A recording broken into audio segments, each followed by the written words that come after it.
That didn't work the way I Failure. wanted to. That failed. Immediate failure. Hello, everyone, and welcome to Roll Incorporated. I was going to have my dog introduce it, but they don't want a job. They just want to lay around in my bed all day and do nothing. Yeah. Hi. I don't even know where I was going with that because I failed so hard at my intro. Hey, Jackie, do you have announcements? We do have announcements. Welcome back to Roll Incorporated. I have some stuff up at the top.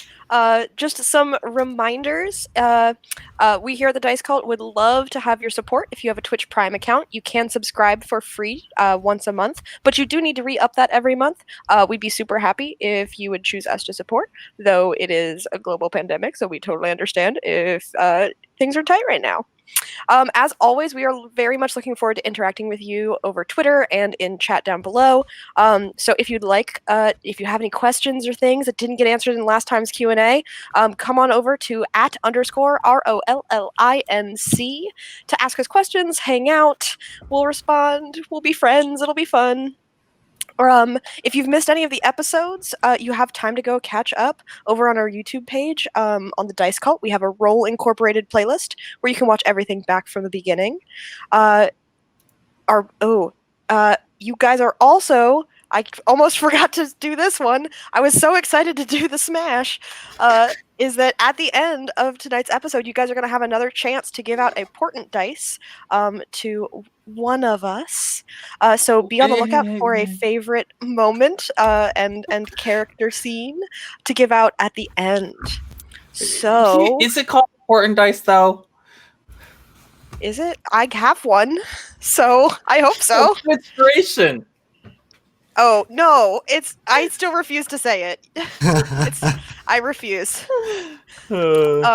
So as always, smash that follow button, hit that subscribe, and settle in for some D&D. Oh, yeah. Where are we at? Well, a quick shout out, real quick, before I go into the updates to Abby for our new overlay. It looks really good. Thank you, Abby. Yeah. You can find her at Ray of Frost. It's in the lower right hand corner of the Twitch screen. She doesn't just do overlays, but she does character designs as well as logos and things like that. So hit her up if you're looking for something for that. No, she's below you. No, I know. I was just trying to poke you in. Didn't work. Let me try, Abby. I do like that. You got to poke up. Hold on. Wait, do one up, Abby. sorry. Abby, do one up. There we go. Oh. There. Did we get it? I think we. What is happening? No, this way. Wait. You all are worse than my students. This is where we're at today, folks. We are in one of those moods, which is surprising considering last week, we had a fun Q&A, but the week before that, the party finally decided to deal with Kieran Gall by getting him to the wall. Clara went in to get her master's degree, which he needed to sign over, giving her the rights to cast third-level spells once she turns that piece of paper into the Ministry of Magic, as well as giving her the title Master if she chooses to use it. And she successfully got that and a book of spells from Kieran Gall. While the rest of the party waited outside to find out, to be on deck in case something went wrong. Kieran offered and promised a spell to Clara, providing Clara could figure it out while he cast it. After leading her down into his transmutation circle underground, and then another surprise that Clara had no idea was there, he began to cast a spell, an adaptation of a spell called Flesh to Stone on her. The beginning portions of attempting to turn her into a stone golem in his servitude forever. Clara figured out along the way that the spell was not a harmless spell and that she had been fooled, much like she attempted to fool him and rolled a nat 1 and rolled time back, so it wasn't as bad, but still didn't manage to slide past his inquisitive, intense gaze. As she was turning to stone, she managed to get Kafka to disappear, calling in the cavalry. The cavalry rolled in, and after an intense battle between Kirangol and 3 stone golems that he had in his employ, or rather had under his servitude, they managed to kill Kirangol, allowing one of the golems to do the killing blow for them. The party now sits. The party, and that's where we entered a session right as the combat ended. Magda was running over to the downed. Caden. I don't have him on here. No, I'm just looking at the layout. Caden's not here. He's dead. No, to the downed Caden, to feed him a potion. Clara. No. Or, well, you were running over. You were running over to Caden. I'm just running to Caden. Okay, because cool. Combat is over. I don't have any potions. Yeah, so Caden is unconscious at the moment, and we didn't bring Caden up. Caden's unconscious, right? I cast Healing a worded healing word him. on him, but Got one. I'm fine with messing with the timeline for this. Okay. Well, there's should have really one no hit need point. to. I just forgot where people were at because, So Caden had been unconscious and is now coming to. That's where we're at over on that side of the battlefield. Clara has 2 stone golems standing next to her, a stone Victoria and a stone Alex standing next to her. That's weird. Those should have token images next to them. And Lurd is down, and Olivia is injured, but not unconscious. Just I think, you're just beat up. But otherwise okay. It's been 2 weeks. Is that accurate? Yes, I'm just very badly Yeah. injured. Okay. So, and Kirangol is dead on the floor. Cool. With that out of the way, let's go ahead and play some D&D.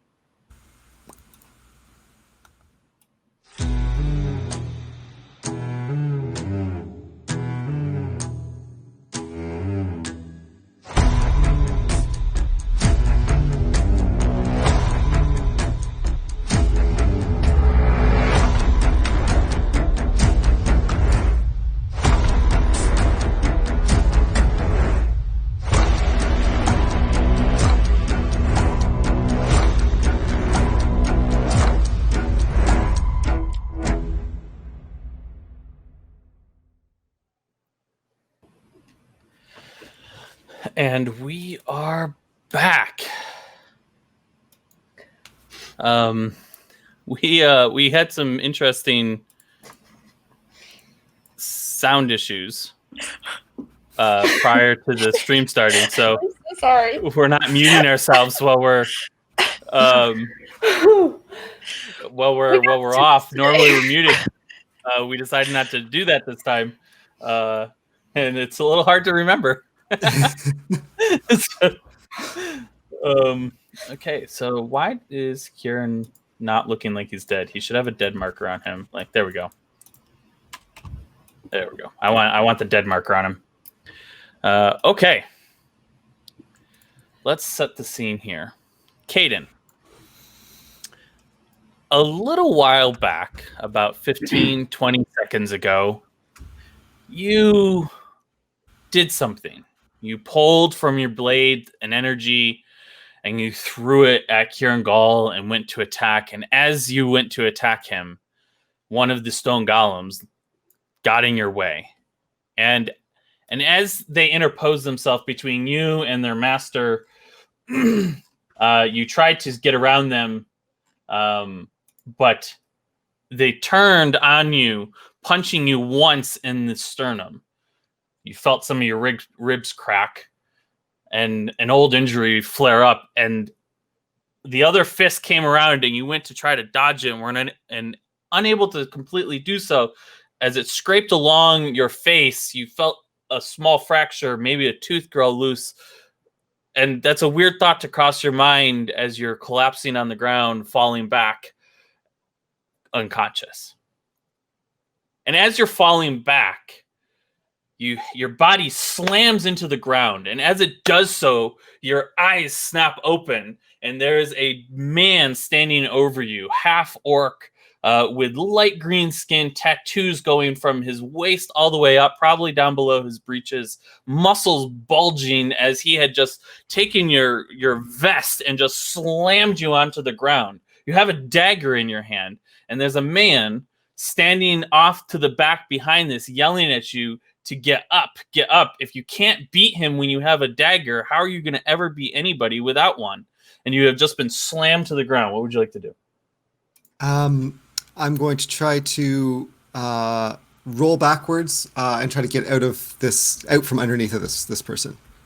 Okay, you slide back, you roll backwards, and as you do so, you come up against some backboards. You look down; it's some sort of sand pit. You're in an enclosed area, and you're back up on your feet, but your back is up against the wall, and he has lowered his shoulder and is charging towards you to put you through these backboards. If I can, I'm going to try to leap away, but I'm going to leap to my left. My dagger's in my right, and I'll try to slice at him as I try to jump out of the way. Okay. Try to keep distance. You try to trail your dagger hand behind you to cut him as he comes through your space as you leap away, getting some distance.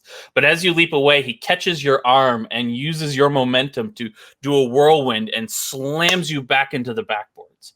As you hit the backboards, your vision goes staticky, almost like an old TV where you're changing those channels, and there's a static fills your ears, and you're young. Maybe 9 years old, 7 years old, 10. You don't know.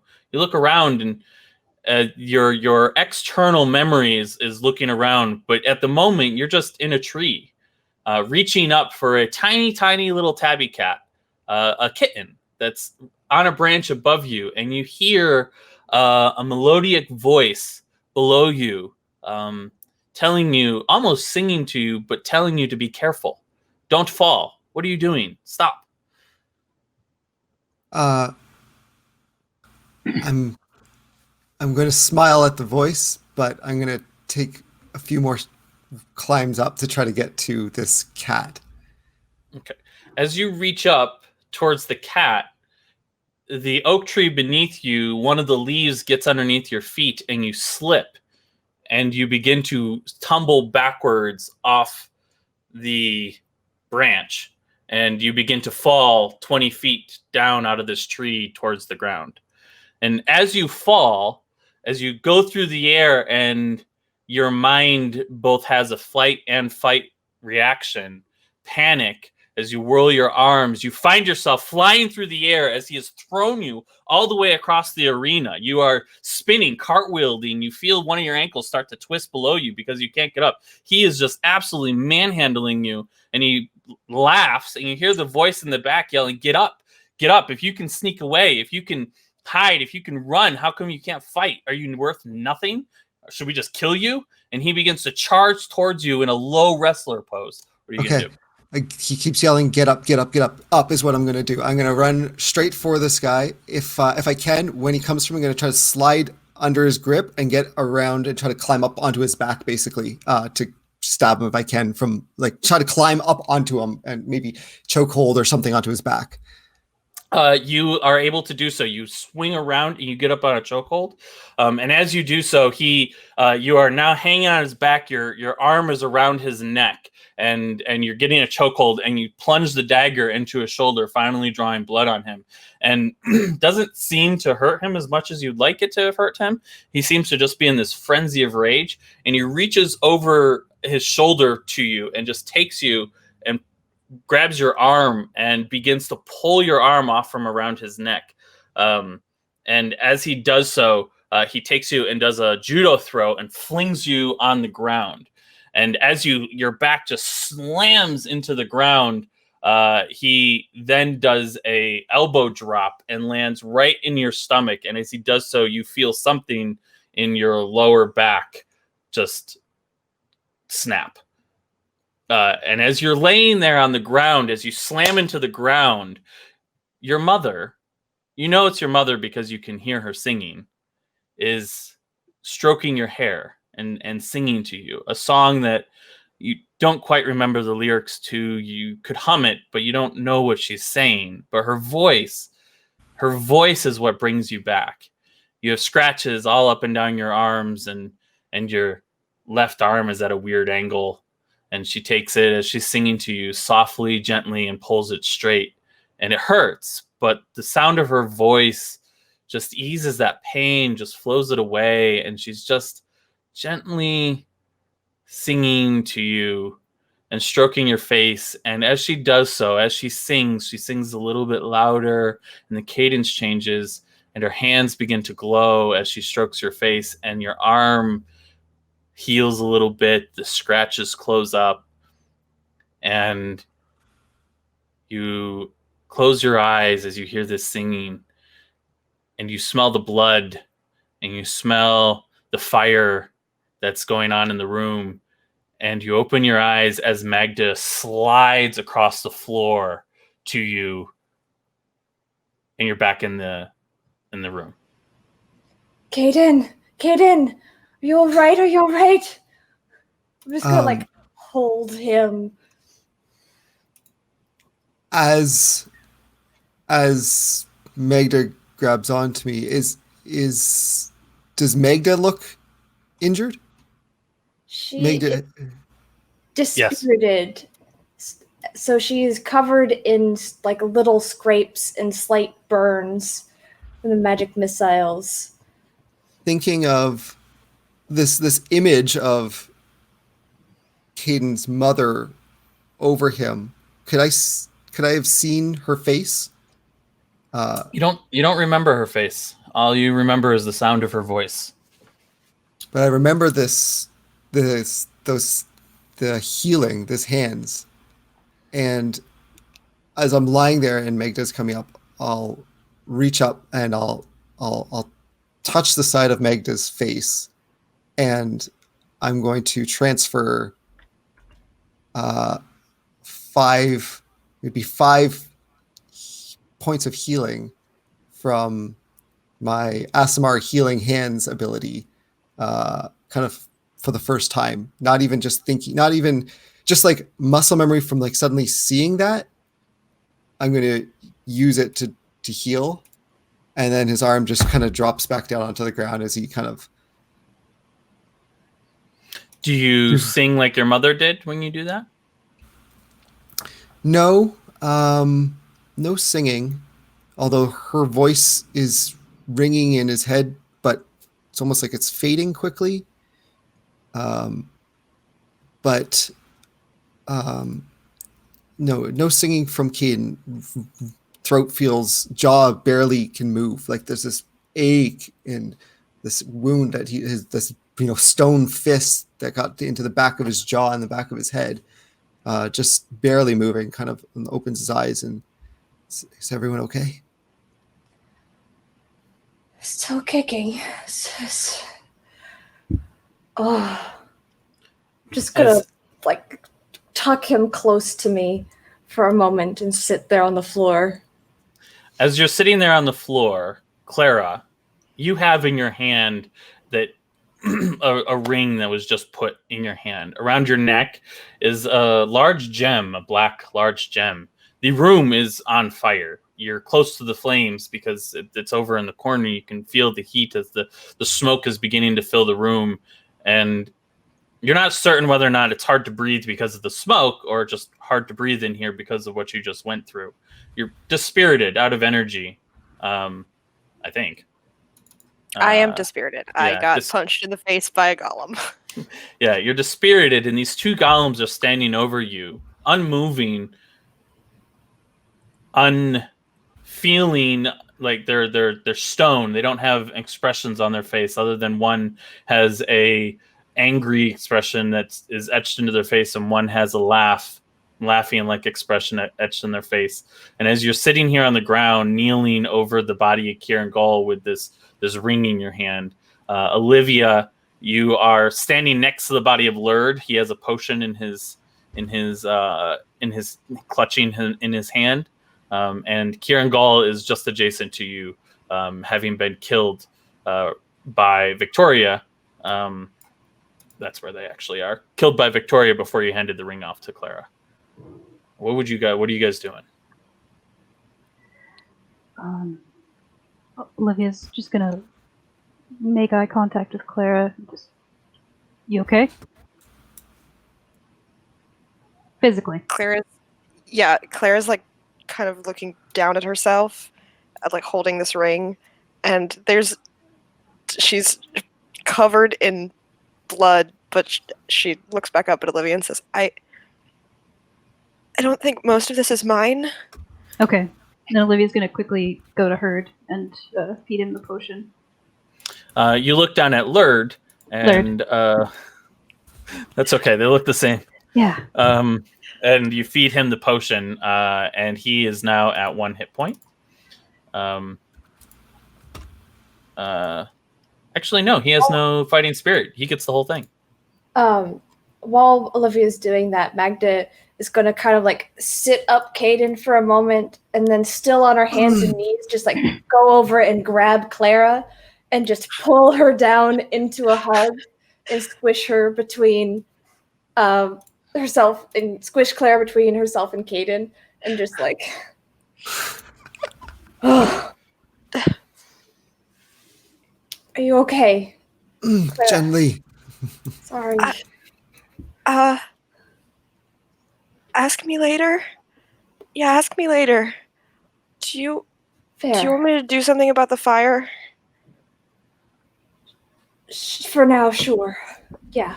She's gonna like reach out and just cast control flames and put out 5 feet of the fire, but just 5 feet of it. She can't do more than that. Okay. Whatever the closest fire to them is, she's gonna put it out. Okay. You put out 5 feet of the fire. There's the table directly to the north was on fire, as was all the chairs and the tables to the east. So you put out the table to the north.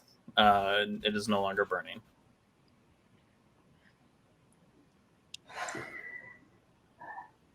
All right, guys, this sucks and everything, but we got to get out of here. We need to move. We can patch up our wounds later. If anyone needs medical attention, we can deal with that unless you're bleeding out. Caden, are you going to be all right? Can you walk? Magda, help me. Yep. I'm already starting to help him to his Try feet. to get up. And Caden can move. He's moving really slow, but he's moving. Okay. Do we need to put out these fires first, or shall we just let it Are we go? burning the Some place? time. I can put out the fire. Are we still burning this place down? Let's talk. Let's talk about it. Put So out the fire here. yeah, Claire's just gonna like roll forward. Like she's not standing up yet. She's gonna just take her time and like slowly work her way around the room, putting out the fire. Sure. So you go around the room, controlling flame, snuffing out the fire. The room still has a ton of smoke, but the opening was open, so all of it has sort of shifted into the upstairs. You can. It's foggy and hard to see down here, like burning bacon on your stove or something. If you eat bacon or eggs or something like that. But you can see, but but it's still difficult to see. But you'll be fine for now. The fire's out.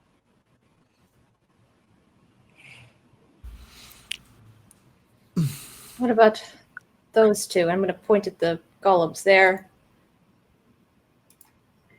I don't think they're gonna do anything unless someone puts this on and she holds up the ring. Okay. Maybe you should keep that on then? Oh, she's not wearing it. She's just holding it. Are they safe if no one's wearing it? I don't think they're gonna move. Are we if safe? no one- I mean, that seems relative. Olivia's going to look at them. Can you guys talk? They don't say anything. If we Did tell they you to do, thing, raise your hand up. You want to come with us? Move around? Do they move at all? I think you have to wear the ring in order to tell them to do stuff. You had it on before. Yeah, just testing. We need to get. We can't just sit in here. Oh. I'm guessing we need to take them out for evidence's sake. Yeah, this is incredibly illegal. Yeah. Let's move upstairs and Hmm. talk about what to do next. What do we do about? She just kind of looks down at Kieran's body and then looks away very quickly. Olivia, when she starts to like look down, Olivia just bowls past her and like kind of grabs onto her like dress and starts yanking her upstairs. We gotta go. There's things that we need to do. No, wait. And just like brief moment of clarity in Clara's eyes, and she's gonna go back to the body, Oh, and look for his spell book. Are you Clara knows that she's not letting this burn. Are you looting the body It has or proof. just looking for the spell book? just wait. I need to I'm loot just the looking for the corpse. spell book, like in the room around him. Sure. Because Well, it's just the he didn't have it out while he was casting. no, of course not. It's just a question of whether or not you're taking everything off the body or just the spell book is all. I'm not taking everything off the body. No. No, I was looking for his spell book because Okay. it has the proof. Give of me an his spell investigation of roll. turning stone to golem. I think I'm going to say with disadvantage. Oh, Because of okay. your relationship with That him, sucks. unless somebody wants to help you. I'll help. Oh, With disadvantage? well, I mean, I was Not- I was interacting with her, so she's like, "Just wait. I can be like, what are you doing?" Okay, And I can I'll help. allow it. Let's see. You Got a dig nat through. 20. Yeah, you. Okay, so as Olivia, as she starts to go look through the body, you step over and apply a slightly more scientific method of patting somebody down. This is not your first body that you've ever seen, and so you just start to apply, checking for pockets and other things. And between the two of you, you are able to actually pull basically everything off of him. You pull a ring.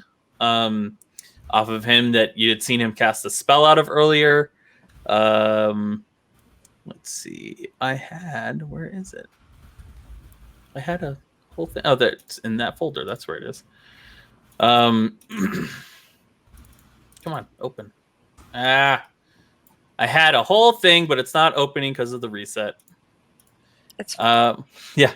You pull another gem off of him. Some gold, not very much, but some gold.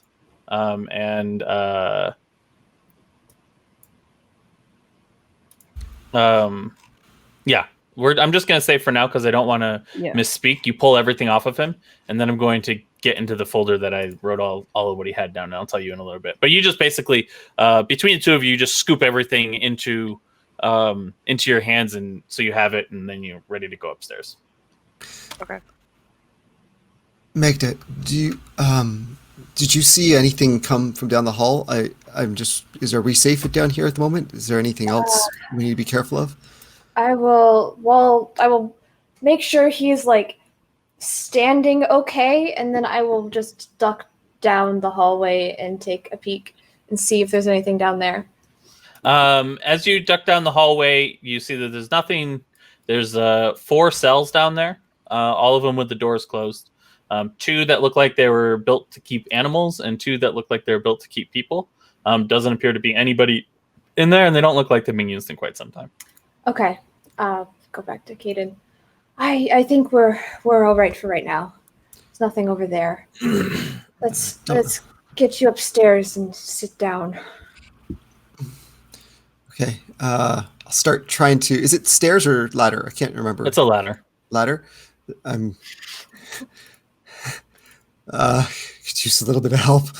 Can Yeah. one of those stone golems help over here? I'm going to try to start climbing up I can help. very stiffly. Thank you. I got strength. Olivia will just. No, I'm not that strong. No. I'll put a hand so you can step on my foot. Put Thanks. what? Nope. Hand so you can. What? Just a boost. A boost. I'll give you a boost. Thank you. I wasn't hitting the head. I don't think. You got punched in the face a few times. Oh, probably. Did you Yeah. Punch to the face a few times. I think so. We're all moving a little funky. It's fine. Yeah. Yeah, very painfully, but carefully. You guys make your way upstairs. Yeah, I wake up Laird and come on, big guy, let's go. Oh, Come on, big guy. oh, what happened? A lot. We'll explain later. You need to go up. We need to get you patched up. He lumbers, stands up, and is able to pull himself up the ladder. He gets upstairs. And his first thing he does as soon as he's upstairs, he just goes and sits down on, like, he just walks over to a couch and sits down. Yeah, Olivia's in full work mode. She's like walking around the house grabbing like towels and cloths and like ripping them to make like bandages for people. And she's just kind of going around like wrapping up anything anywhere that someone's bleeding, like actively bleeding. Magda will help with that with Caden. Okay. Start patching him up. Easily enough done. You begin tending wounds, stopping the bleeding. The smoke up here is light, not very thick. You're able to stop the bleeding without any issue.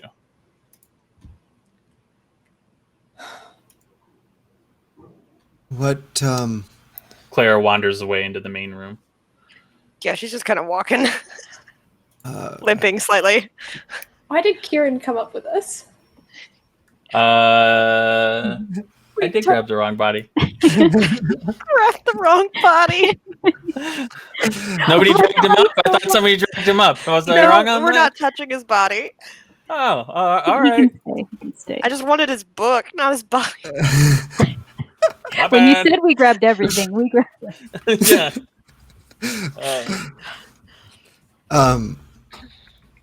Is she okay? Gesturing to Clara. Going to check on her next. I think she's mostly unharmed, just shell shocked.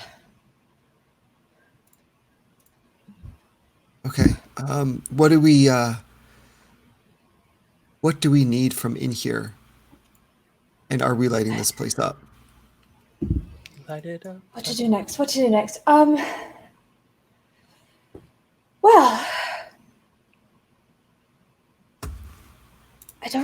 okay. Magda's gonna go find. Hello, please let me walk, Foundry. Clara. And how are you? Are you all right? As much as all right as I'm going to be in this present moment. Understandable. We have a mess to clean up. Olivia. Huh? Where are you? She's like on the stairs. No, yeah, she's like halfway. She's been like looking around the house to try to find a blanket, and there was nothing down here. So now she's going upstairs to the bedrooms. Yeah, there's some bedrooms upstairs. Yeah. Come back down. We need to plan. Just 1 second. Runs up, grabs some blankets, runs back. Sure. down. Okay. Shoving them into Clara and Caden's hands, and Holding a blanket. wear it. Okay. Just sitting Magda will in- take Yeah, it wrapped around her. Just sitting in this chair, listening to all the commotion go on in the other room. Magda will take No, the no, bag take into the room, and then everyone sit down. All right. Everyone's got a blanket. Everyone has a blanket. It's what you do when people aren't shocked. You give them a blanket.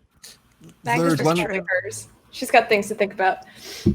Lure, do you want to see if there's any decently priced, I don't know, candlesticks, mantelpieces, anything you want to take with you? I don't know about you, but I think I'm just gonna sit here for a couple moments. I'm not feeling so hot. Fair enough. He actually just lays out on this couch. Oh, you guys are fucking insane. You're gonna take that as a compliment right now, I hope. Because I can't deal with anything else. So, we have a dead body in a cellar and 2 golems that need to be dealt with.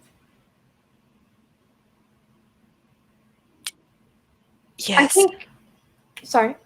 No, just I'm agreeing with you. This is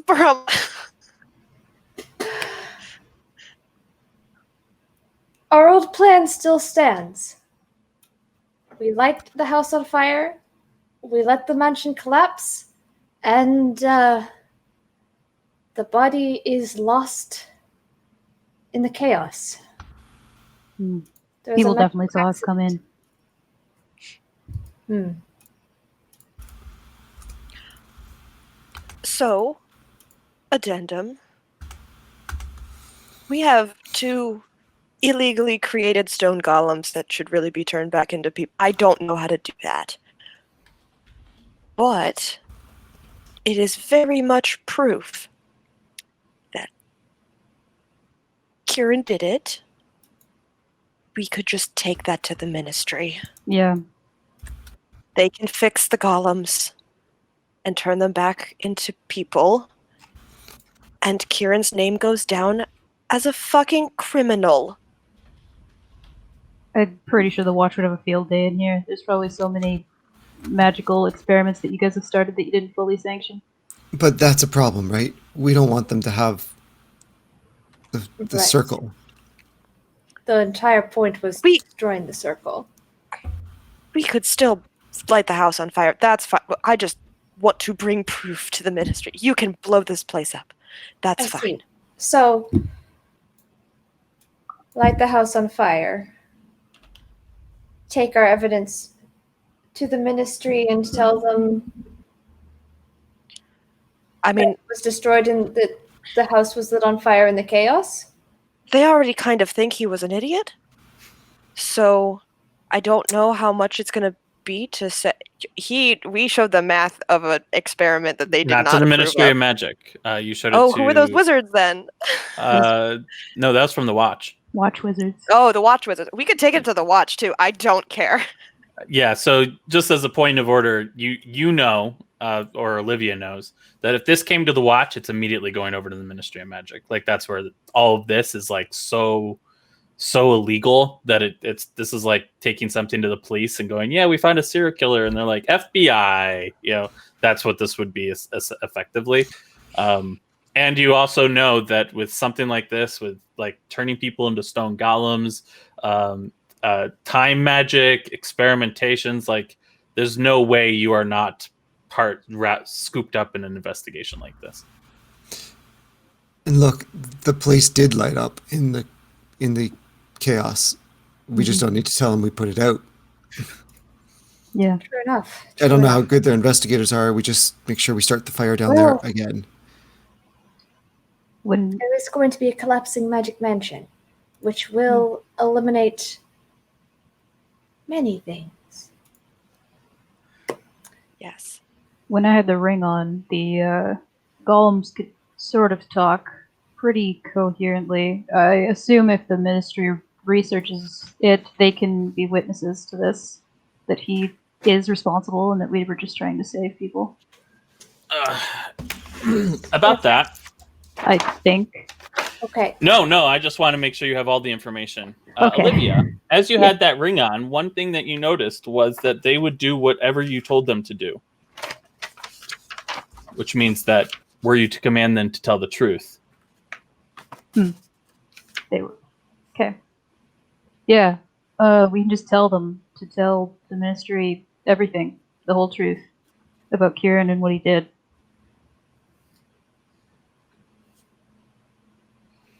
That leaves the fire then.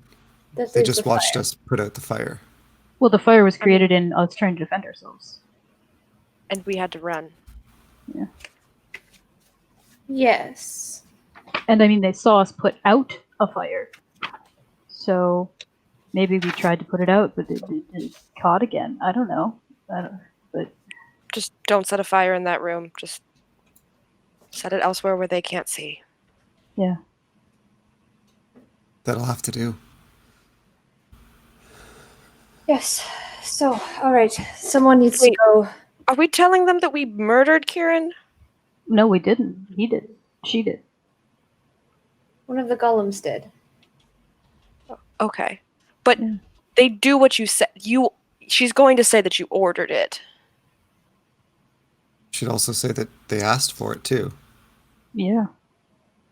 She did ask me to order her. She said she couldn't do it unless I asked. So Okay. Heat of battle. Sure. I mean, it was him or us. technically, we were acting in defense of Clara. Yeah, she's like looking down at the gem that's still around her neck and is like, yeah, I don't think that he should have had this. Any of this. Just probably Right. should take. Do we. Does, What would do Clara we- knows. Oh no, go ahead. No, go ahead. I was switching back into character. Go. Clara knows Alex and Victoria's names from the toothbrushes, but she doesn't know who they are, right? Well, one of them has a striking resemblance to Sherman. The other one, you have no clue who it is. I mean, I'm pretty sure Kieran called them by name. yeah, like we know their names. Yeah, you know their names. Okay. Yeah. Okay. Just yeah. Okay. All right. I just want to make sure. Didn't want to metagame.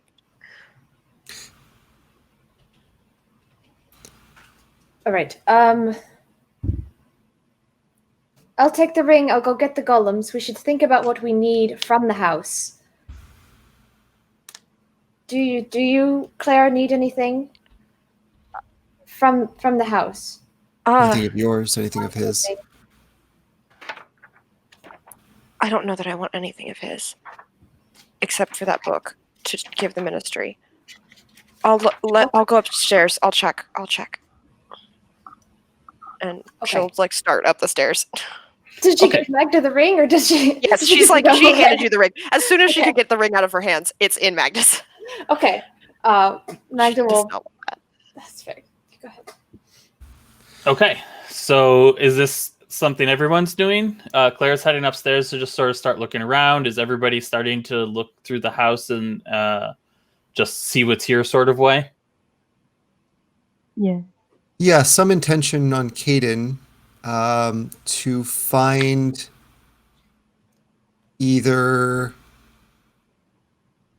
I'd like to find some sort of. I'm looking for some sort of clothing that would be either something that looks like a jacket of his or clothing of his that looks like pretty ostentatious or something that might be like noticeable, not just like plain clothes, but like something fancier.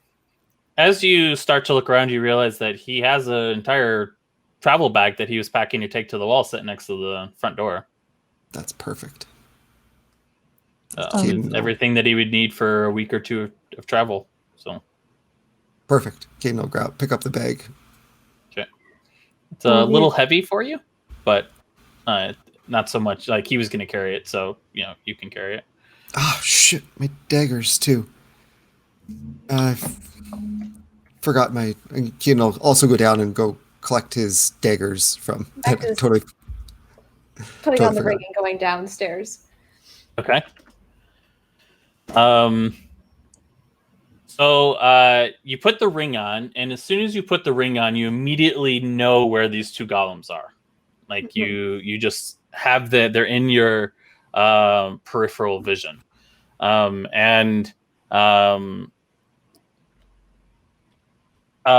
like in your peripheral mindset. It's kind of weird because you also have the earring as well, so you have I like know where Claire is, and I know where everything is. yeah, you just have this knowledge. And so you go downstairs with Caden, and you pick up as you put the ring on, two voices start talking to you. One of them in your head is asking in a slightly gentler and what's the word I'm thinking?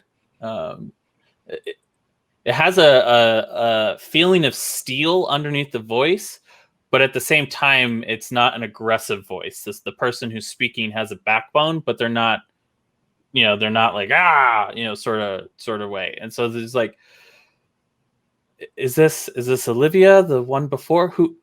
Hi. What's going on? My name is Magda. That was in the fight. I'm going downstairs. Grab a token. The other voice, as it says that, goes, "Hey, look at that! Got a new master. Wonder what they're gonna want." This one does have that little bit of an aggressive sense to it, like they use comedy to keep themselves from freaking out, kind of thing. Listen, your names are Alex and Victoria? Yes, I am Victoria, and I'm Alex. All right. We are going to try to get you out of here. I believe the plan is to turn the both of you in this ring over to the Ministry of Magic people and hope they can resolve this. Is that something that you want? I would rather you just take me to my brother. He'll be able to fix this. Okay. All right. Your brother is Sherman? Yes. You know my brother? I do know your brother. What about you, Alex?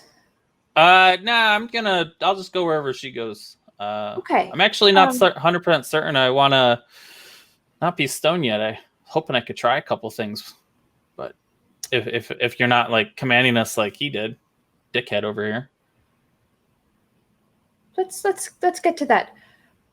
First of all, why don't you come with me upstairs and rejoin the others, and we'll figure out what to do from there.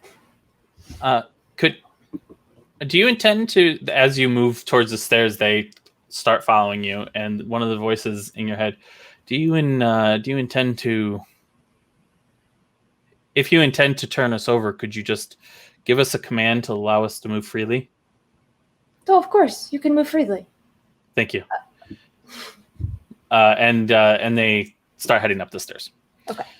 Up the ladder. The ladder bends underneath their weight. As they start to go up the ladder, two of the rungs snap, and they say, "We'll meet you up there."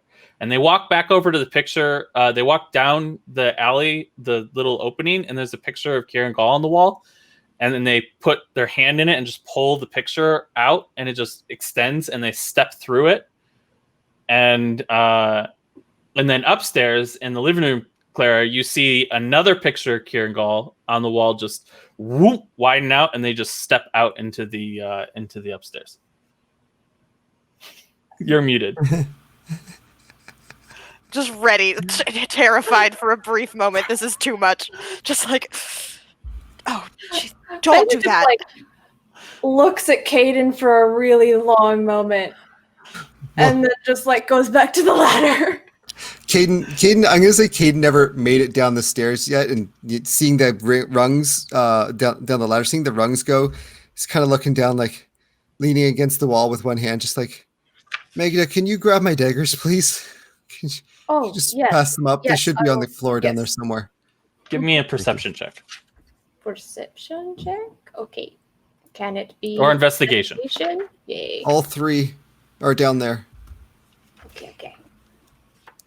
You find two daggers. Okay. Well, that's fine. I only have two of them. I don't know where the third one is. Yeah, it's fine. Maybe one of the golems is stuck in them or something. We have more at home. Yeah. Thank you. The daggers, you can buy 20 of them for a couple gold. We've established that we have boxes of like bladed weapons. Here, I'll try to reach down to help up. Okay. With the broken ladder. You're not a help, but it's nice of you to try. Magda just pats his hand and then gets up by herself. Okay, everyone's back up top. Olivia, you have managed to staunch any bleeding from Lurd and the remaining. He's up and about, and the two of you are now sort of casing the house, going through. You find among the different things, You don't find a lot of trinkets and things that are expensive. He tended to live very frugally. However, he has a lot of books and things. And you recall Clara saying that he had a couple first editions, but you have no idea what books are the expensive books and which books are the copies. But there's not a whole lot of value in the house. But give me an investigation check with advantage because Lurd is helping you. Okay. Yeah, it's too much work to try to figure out which of these books is valuable. Just ignoring those. Oh my goodness. Killing it in Okay. investigation today. Yeah, so as you are sort of going throughout the house and you go down, you look sort of all over the house itself and there's not a whole lot, but on a hunch, you just go back downstairs where you're at and start going through what's down there. And you find down there 2 potions, a potion of greater healing, 2 potions plus a potion of greater healing. And you find a potion that's labeled potion of mind reading. And you also find a potion that is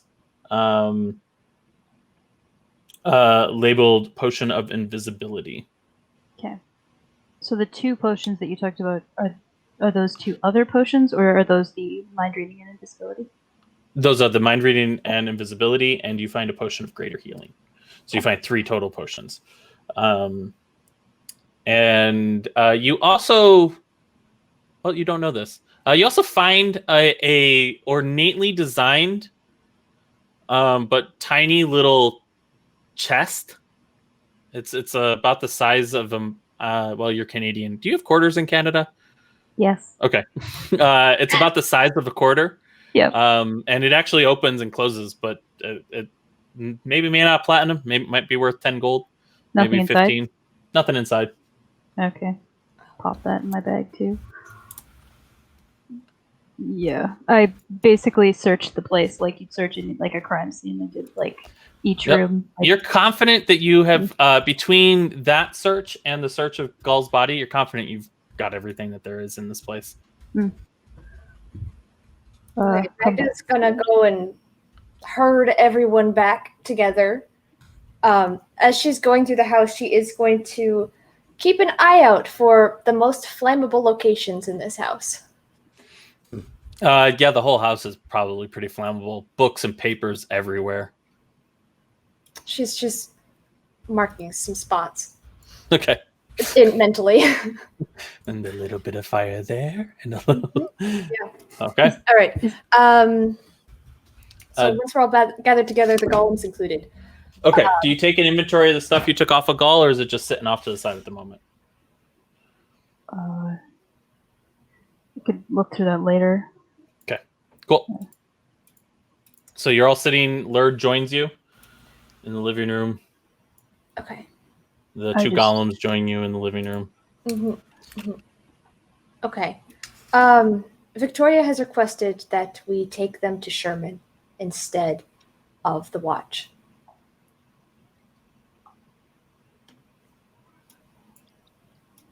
Why? Other than just, I'm assuming. I look at Victoria. You hear a voice inside your head say, I know that were my brother to find out that I was taken to the watch instead of him, he would be very mad. I also know that the watch is not guaranteed, the Ministry of Magic is not guaranteed to undo us. It would be at great expense. They might be more interested in the process of having made the golems, made us into golems. We are human golems that have been turned from human into golems. That is not something that, as far as if Gull is to be believed, and he very rarely lied, this is not a knowledge that is anyone knows how to do and could be very useful to, be used as an experiment. There's no guarantee the Ministry of Magic is going to simply decide that the best interest of the kingdom is to undo us. She's worried that the Ministry of Magic will not undo her, and may, in fact, try to weaponize this power. Hmm. Frankly, I agree with her. No, she makes points. She makes good points. Fine. I think our best option is to burn the house and claim a magical accident and allow these two to go to Sherman. If your desire, if inside your head you hear Alex going, "Hey, if Clara there wants to discredit Gaul, which I totally understand, a magic accident that of the size that this is going to cause, I mean, that's going to be a deep dive investigation into all the things he was into anyway. His name's not going to stand up to for very long." I'll relay that. Fine. Just, I'd like to leave. Just, Yes, we should just, we should. I want to leave. I'm sorry. Before we leave, though. So to be clear, are we going to the Watch or the Ministry with any of this, or are we, when the house explodes, are we here to talk about it, or are we gone? Because we weren't careful about no one seeing us come in. We could try to be careful about no one seeing us leave, but there's no guarantees. Because there's no guarantees, I feel like we should assume that we were seen going in, and we should probably be the ones to bring this to the Watch when there's an explosion, or the ones calling the Watch, or Olivia goes to the Watch to get reinforcements. I can. Oh, yeah. No, go ahead. I can take the gem, I can take his book, and I can take my memory to the Watch. He tried to turn me into a golem, so I think I can pretty accurately testify to what he was doing. They will, no matter what we do, they will certainly come to you. Is that something you feel up to tackling? Do I have much of a choice? They're going to come at either way.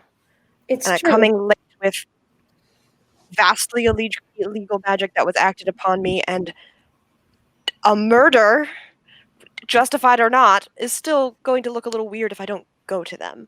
Lurd speaks up. Well, I don't know about you, but I figure if you try to get turned into stone or something and then you burn a place down, like maybe that's a reasonable reaction to somebody trying to turn you into a stone golem, eh? I don't know that that they're going to fault you too much. They might be pissed at you, but No, that's fine. I don't know that they're going to be that bad at that. It's the waiting. oh yeah, I'd prefer not to have any waiting. You guys are all adventurers and getting into some crazy shit, but I gotta go back to work in a day or two. I kind of like to have a job, unless you Yes. want me to come around with you everywhere you go from here on out, which I don't get the feeling is something I want to do. You want me to do? You were a big help in that fight. Thank you. But you also have a life. You don't need to get dragged into this. I'm glad we're on the same page.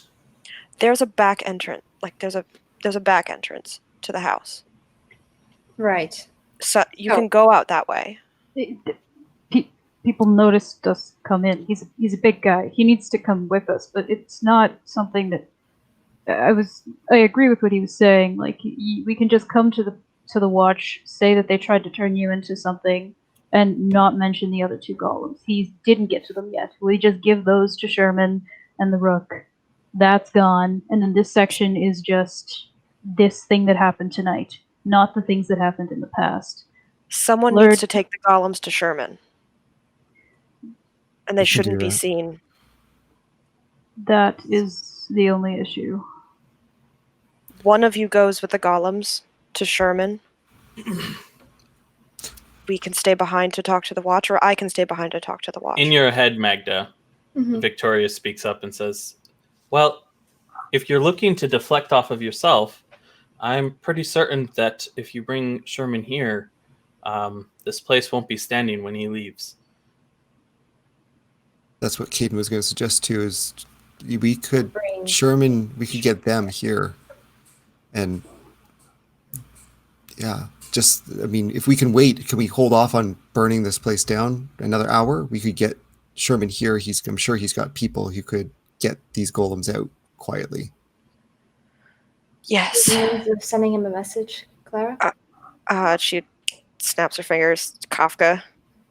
As soon as Kafka appears, he starts to like just flutter all around you, like he's just like checking your face, checking your hair. You know, Kafka was very concerned for your well-being, and it takes him like a good like minute before he like calms down. He just sits on your head, and is like straightening your hair with his beak. You know, like he would with his wings. Kind of. I may have made an agreement with Sherman that the next time I sent Kafka to him, it meant I was in trouble, so probably show up. Yeah. I can give him a message. Do we want him to speak quiet when coming here, or do we want him to just barrel in and burn the place down? No, we're gonna go with quiet. I can Yeah. put a message on Kafka. Like I can tie a little scroll to his leg. Okay, good. It's fine. But he should know that it's serious. So Do are we we have? not? Sorry, go ahead. So are we not telling the watch? Just only Sherman and the Rook? Well, we will have to tell the watch something. I think we will start the process of burning this house and waiting for the watch to arrive to tell our story when Sherman leaves with these two women. Okay. I don't think we should go with like Sherman burn the house down because that leaves too much to explain. No, I'm saying that our story will be the same, that the house Yeah. caught fire in the fight. Yeah. But The golems will be gone. because of Sherman. We're not going to mention the golems. The fight still was going on at this point. Okay. Can I make a suggestion? First of all, I have a quick question for the DM. The back of the house, is there other like buildings and stuff? Like there seems to be like other routes we could take to leave this property kind of thing? So you are in a house that has there's 5 houses or along this area. A section of 3, 2 alleyways, and then 2 more houses. So the 3 is you're in the middle house in a section of 3. The back way is not a main road. It's a smaller road that you would just use to sort of get around places. And so there's not a lot of foot traffic. I don't know how familiar you are with American town housing systems, but they almost always have like a communal driveway that runs along the backs of all the houses that's not trafficked publicly, and then they have a main road out front. And that's basically what this is there's like a way you can bring carts and things down the back so you're not parked in the front of the house, and you have a short walk to get into your house. In terms of like publicity, the back is not going to be heavily trafficked. My one concern is that if Sherman comes here, the plan may change with burning the house or anything. I don't know. I don't want our plans to change once he's involved here, because we won't be able to. It'll be taken out of our hands. If you were to send a message with Kafka that we found your sister, bring an ability to extract 2 heavy golems or 2 heavy weights and be quiet about it, we could start the fires the moment we see him, so he has no choice, and he hopefully would show up with the ability to get these 2 out, maybe from one of these back alleys or something. I'm just concerned about him having the final decision about what happens here if he's here. Maybe I'm making it too complicated. I'm going to glance at Victoria and see if she has any input on that. As you sort of glance at her and you have this like inquisitive idea, do you have any input on that? You feel another ability of the ring before you get a chance to slam down on it. You feel yourself just speaking into her mind. The question, just the query, Do you have any input on that?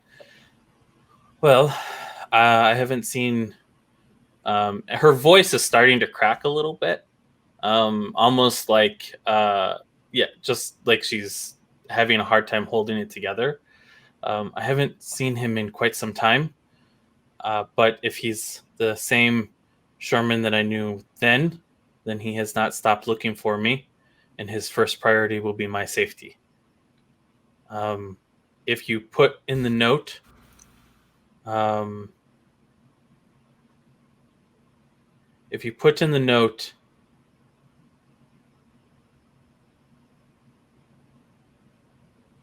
when a house burns down, sometimes charging in's not the best way. He'll know to come with a level of subtlety. I will relay that word for word.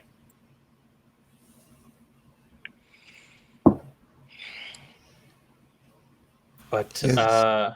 but he will not be showing up alone. I can guarantee you that.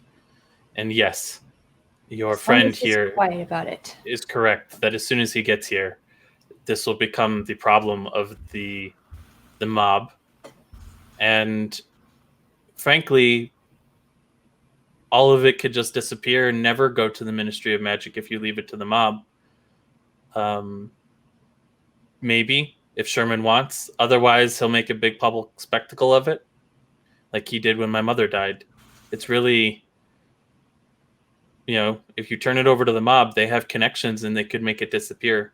And I know Sherman has been looking for me. So you could leverage that to just, can I see my brother? We are working on it as best we can. You will see him very soon. I will relay the gist of that to everyone else. Frankly, this seems the best idea to me.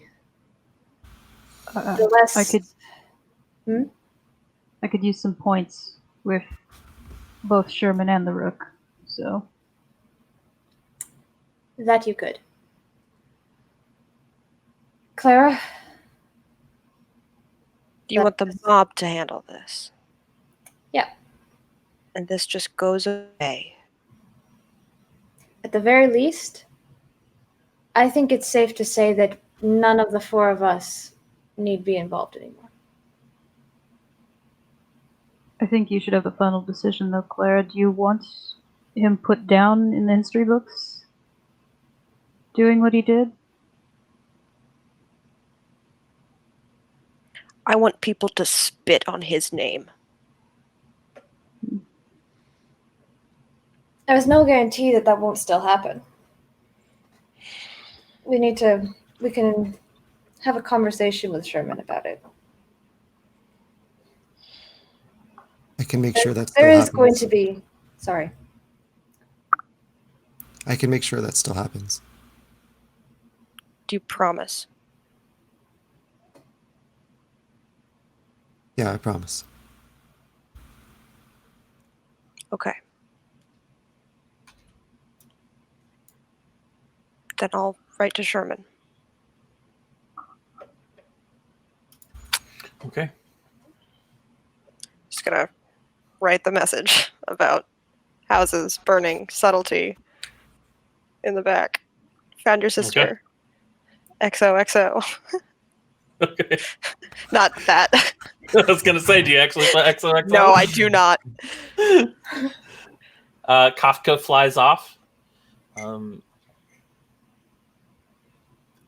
Alex and Victoria step sort of off to the side, and they are just sort of looking at each other.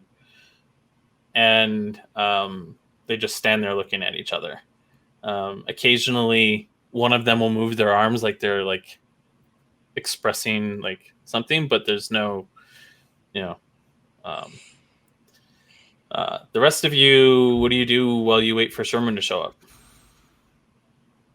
I want to change it to clean clothes, but I don't think I have clothes here anymore. You don't. You took them. Can I change it to his clothes? You could. Gross, but like... Olivia digs into her bags, which have pretty much everything in the kitchen sink and all, and pulls out an old wash uniform, like the leathers, Uh, I can't wear leather. Like I can't wear armor. you can't. No, it's not armor. It's Oh, just okay. It's just it's not armor. It's just like clothes. I was just Okay. for, uh, you change into the spare clothes that Olivia has and sort of just sit there in quiet for a good 30 minutes. I just want to say a few things. In that time. Same. Release. Yeah. Just after you're done changing and like just kind of sitting off to the side, to Clara, make sure whatever choices that you make, depending on who deals with this, it's what you want. I know, like, right now it's a lot, but try to think as long term as possible. The Rook might be able to clear it up in a week, but maybe the Watch dragging it out is better for his reputation. I don't know. Just I don't want you to make a decision quickly just because we had to get something done. This is a big thing. I know, and I need to figure out what I want to do about that. And I can't get the image of his head. I'm going to need time to think about that. Okay. But thank you for the If you- backup. Yeah. It's always there. If you need anything else, just let me know. Okay. Okay. I'm gonna go search the place. I think maybe I may have missed some. I don't know. Oh, bye. She kind of like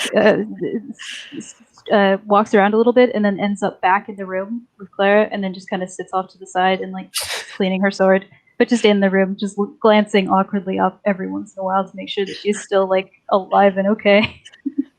Okay.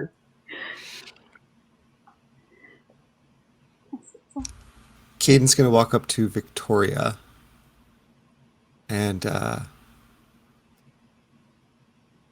hey, I'm sure that everything that's happened here today is going to be relayed to your brother Sherman. And that's good. Including everything that I've said about him. And that's also good because I don't mind him knowing who I am and how I feel. It's important that he knows that I respect him in the way that is right, which is fear. And I'm afraid of what he might have done here today if he was emotional. Hence my apprehension for him coming here. But decisions made. I'm just happy that you'll be reunited. And that's it. That's all I want to say. I know everything's going to get back to him anyway, so that's it. And She just looks at you, doesn't say anything to Do Magda. I get a response? No, she doesn't say anything. Okay. Magda just watches the conversation, sort of nods.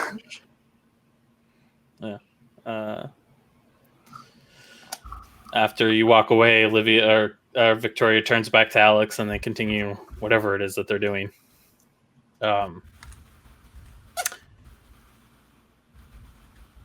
Short time later, you hear a heavy carriage pull out front. And Kafka flies back in and lands on, well, about 5 minutes before this. Kafka returns to you, Clara. And it rolls up, coming in hot, but not like, not like the fire brigade hot. More like maybe just a little bit too fast. And as you look out the window, you see that Caden and Olivia, as you kind of just check the windows, you look up and you see that as this carriage pulls up front and stops, 2 more carriages pull up down the street. There's another one half a block up the street on the other side, and another one half a block up the street on the other side. And you see those 2 doors, the doors open and then close, and nobody gets out. Olivia, as you're just sort of keeping an eye on things, you hear another carriage rolling down the back alleyway. And it doesn't stop behind the house that you're in. It just stops at the very back, and another one at the very end. This whole block has effectively just been boxed in. Everyone, let's stay together, okay? And just hands away from your weapons. Sherman climbs out of the carriage that has stopped in front of the house. He is wearing a full set of half plate, and on his hands are basically some sort of bear claw kind of thing. The blades retracted, but Olivia, you know what these are. He could probably squeeze it when he makes a fist. Wolverine type claws would come out, and he'd be able to like punch things. He is wearing full war getup, like he's completely set up for war. He's got 3 or 4 potions across his chest, and behind him 2 more individuals get out and sort of just flank him, and they are wearing just regular leathers and don't seem to be a fighting force. They're just runners or messengers or something like that. And he approaches the house, and you hear. Do you guys open the door before he gets there, or does he? Looks like gonna meet him at the front door. Okay, Yeah. so you open the door as he and he just steps in, and his bulk steps in, and give me an insight roll. Just before he comes in, Olivia's been anxiously walking around, but trying not to look anxious, and she kind of walks closer to Victoria and Alex at one point, and it's just make sure you mention I'm cool. Make sure you mention that I was really good during this whole thing. And really under her breath though, hoping that nobody notices. And then Magda, as you're walking towards the front door, you hear in your head, "What the fuck?" From Victoria, but you don't know what it's about. Sherman steps through and just sort of pushes past you, and the other 2 individuals behind him just slide into the room and begin to they just sort of step off to the side as you're in this front room. Let's Sherman, go ahead and I'm gonna hold out the ring. The fight here is done. We're going to burn the house down. Your sister has been turned into a stone golem along with one other girl, and this is the ring you need to speak with her. He doesn't say a word. He takes the ring Mm-hmm. and he puts it on. Mm-hmm. And then he just shoves right by you, not in an aggressive, get out of my way sort of way. He just starts running towards the golems in the back. As soon as he takes it, she's in there. You hear this boom, boom, boom of the golem. There's a golem basically running, and in the middle of next to the stairs, in the middle of the house, this giant half orc of a man and this stone golem just embrace, and you can hear that he is mumbling something to her as he's hugging her, and he steps back and he looks up and down, and he basically goes, you can hear, if you're getting close, you can hear a short conversation. I'll follow him in the room. We're all around, I assume. Yeah, and he basically, what happened? And he looks over at you, Clara, and looks over at Alex, and begins to pepper Victoria with some questions. And about 3 or 4 questions in, he turns over his shoulder and he says to one of the men standing there, "Get the alchemist and tell them to meet me at the office." And he says to the other one, "Tell the rook to meet me at the office." And the one who he tells to get the alchemist, his face just goes completely white. And he's, my God. But the look on Sherman's face is one that does not, like, just brokes no argument. And so the man just nods and walks out of the building. And goes down to one of the carriages up the street, hops in, and it does a U-turn and just tears away down the street. The other one goes to the other carriage up the street, leaving the Sherman's carriage, the only one there, and also turns around and starts heading somewhere. There's another brief exchange, and about 2 questions in, Sherman falls silent. And Magda, you see his eyes like flicking and moving around. It's obvious that they've taken this conversation to a mental conversation versus a physical one. Yeah.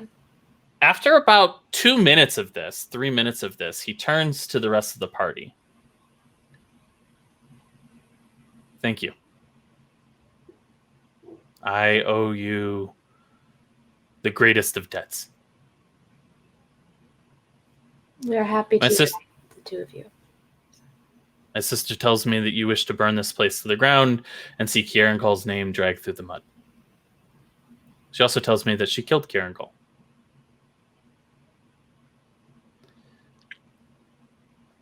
You may do as you wish. How can I assist you? Well, our plan was to frame the fire as a horrible magical accident that will at least be a start to tarnishing his reputation as a wizard of well-renown. Easily enough done. He pulls off a potion. He hands it to you. Throw this somewhere and it'll blow up in a ball of fire. Alchemist fire falls off the and shelf. holds on to it. You have a Efficient vial at of throwing exploding things by now. you have a vial of alchemist fire. Magda's a little too happy about what she has in her hands. This will catch anything on fire and it'll hold. Excellent. Is there anything that you can do to erase our involvement in this? We want Say Clara like coming. with watch. We want Clara coming out, sparkling though. She's gonna be involved because she was his mentee, but he's gonna need to be a pig, and she's gonna be the one that's. Well, those are 2 different questions. Erasing your involvement in that you were never here, that's easy. The place will have been burned to the ground, and I have 10 people who saw you somewhere else. Just tell me where you want you to be. That's very kind of you. But protecting Clara, that becomes a little bit more difficult. Depending on who gets involved. It's just the watch. I can make the watch record reflect whatever we want it to reflect. Or at least they could until recently, but I think I still have enough pull. This won't go to the watch. But if it goes to the Ministry of Magic, then the Rook has to get involved. He has some ties, but the Ministry of Magic is powerful and they have their own way of doing things. Depending on how big of a fire this is, they will bring some people out to explore it, and they will have questions. This is going to be a very big explosion. Then they will have a lot of questions. The easiest way to play it would be one of naivety. And in which case, if you could pass that off as I don't know, I'm just a student and know nothing, then you would escape by. But if you want to come away with being on top, that's an entirely different play. Give me a couple days to find out where the land lays. Leave town, go somewhere. Be hard to reach for a while. I can't guarantee anything. I can't guarantee I can protect you guys. The Ministry of Magic utilizes spells that are generally forbidden on mind reading magic, and they don't play by rules. They don't have to read you your rights and put you in a truth room. They can extract the truth any way that they deem fit because they're dealing with illicit and illegal magic. So if you were to want to bypass all of that, you would need an item that I have heard tell of, but I have never seen before, that would basically prevent you from being able to have your mind being read. Then you could tell whatever lie you want.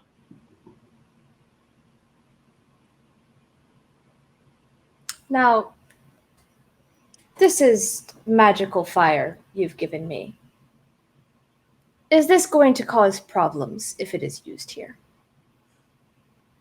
Well, the other two buildings might burn to the ground as well, depending on how fast the fire brigade gets here. I mean, in terms of evidence left for the ministry to find. No.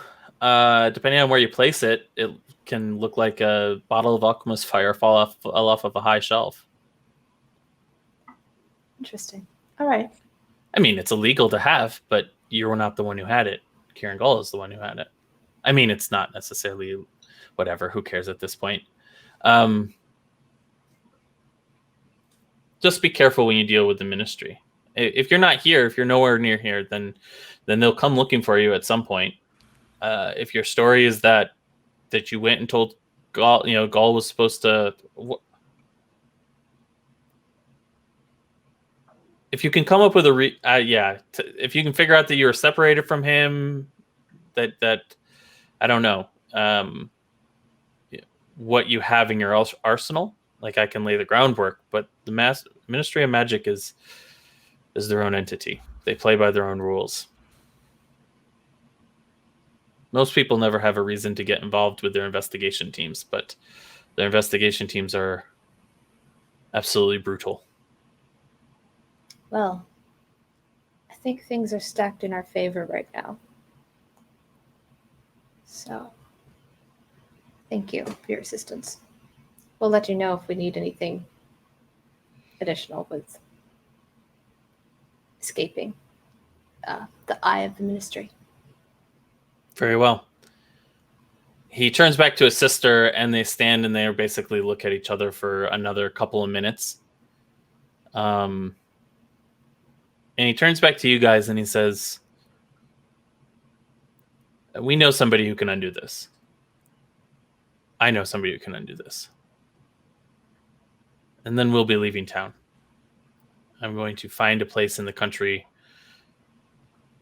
and we will be laying low while my sister has a chance to recover."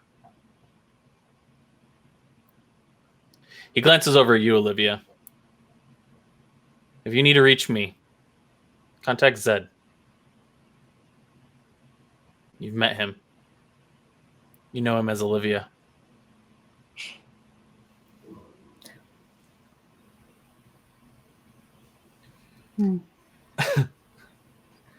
And Olivia, as he says that, you hear a soft chuckle right behind you.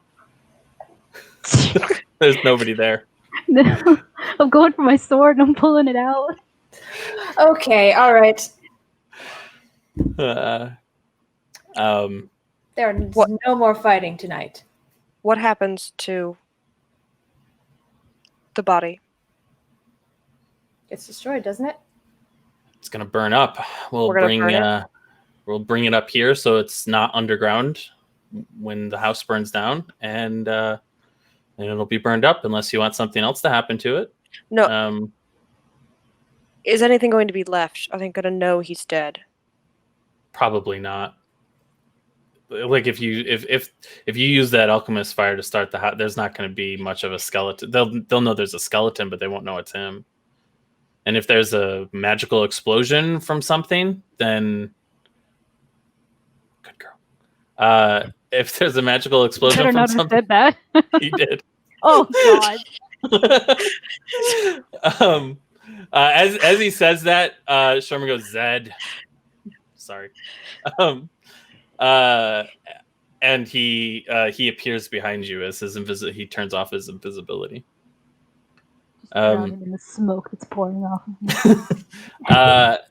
if there's some sort of magical experiments going on and it can create a fire, then there might not even be a corpse left. Magical fire burns very hot. So if you want him publicly dead, then that's pretty easy. We could just have him found in an alleyway with his head crushed in somewhere. And then everyone knows that he's dead. We could even put a letter of confession on him and have him be on his way to the Ministry of Magic. We could stage a scene. Actually, that might actually work. Stage a scene, of him having a letter that says, I was experimenting with these things and I made a mistake and my house blew up and I'm going to come clean and I'm going to rat out all of my accomplices and, and he died on his way there. His accomplices got a hold of him or something. It's really up to you what you want. What do you want the story to be if you want him found? I think the story should be what it was. He tried to fuck over Clara, and then he got what he deserved. He's an evil man that has done inhumane experiments, and he deserves what he got. Claire's the strong one for standing up to him. I don't disagree with you. If we were to take the body and put it somewhere, we could leave a trail of evidence that leads that to be found. But that would point the finger at Clara for his death, though. Who has the most to gain from killing him? I'll say I killed him. If you're willing to take that. I am putting a stop to this line of thinking right now. None of us are going to be involved in taking the blame for his death. I would much rather him vanish with a magical accident. And that's all. He's Whatever been you known want. to do that. That's the DM laughing, not Sherman. I know. Maybe he exploded trying to use the time portal to get out of here without Claire's help. Olivia, I cast Gift of Gab. Oh shit, yeah. I forgot about that. Wait, I can't. I haven't rested. I don't have a second level To be spell. fair, Sherman already knows mean- he's doing weird time shit, so It He doesn't does, but he work doesn't know that anyway. it's successful. I mean, yeah, no, it doesn't Victoria work. knows it's that not it's going to successful. be shortly.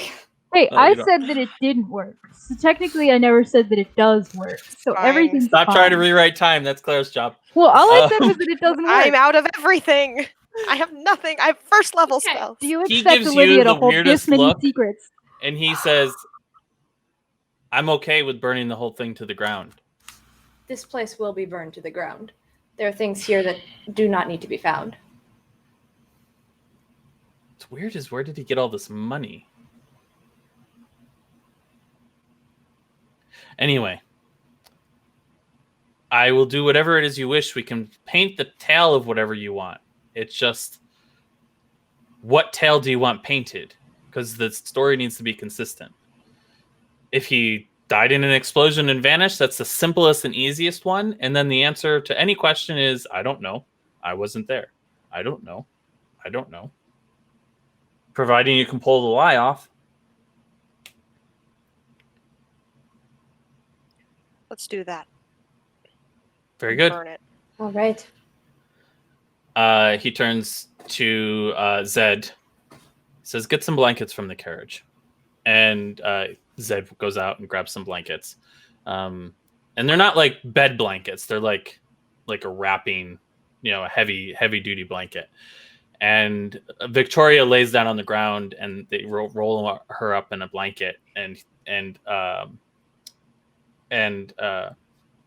Sherman just picks her up. And she's very heavy as a stone golem, but he and just puts her up on his shoulder.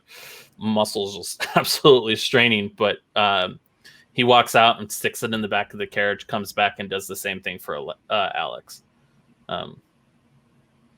Inside the carriage, they unroll the blankets and they take a seat. It's more like a U-Haul size carriage rather than like a riding carriage. It's got armored plates in the back of it, and a huge open space with a couple pairs of shackles. And he came prepared for it. It's got like 6 or 7 heavy crossbows, a whole assortment. Like if you guys are walking out with him, he goes, "Well, do you want me to start the fire, or you guys to start the fire?" I think we've got it covered. Thank you. Okay. Well, if you want to watch the fire burn, then find the crowd, and you're just there with them. But don't be the first ones to be there. Go find somewhere and approach with everybody else. And send me a note by the end of the day telling me where you've been. We shall do that. And there will be plenty. And if you need a witness, no, I was over in that cafe the entire time. That might actually work if you're in a nearby cafe or something. I have 10 people who saw you there, talked to you, had conversation, remembered you distinctly, asked you out on a date, whatever. Lovely. All right. I'm going to go back inside. Okay. He climbs into the carriage. The carriage turns around. The back carriage, Zed goes out to the back, and the carriage is in the back, and they pull away and form up into a single file. And before they go, Zed and one of the other guys went downstairs and pulled the body from downstairs and brought it upstairs, and left it in the room off to the side there. Cool. And before we start a fire, that's where we're going to take a break. So the golem's out of the way. Sherman owing a massive favor to the group and ready to play some Pyromaniacs. We'll be back in 15 minutes.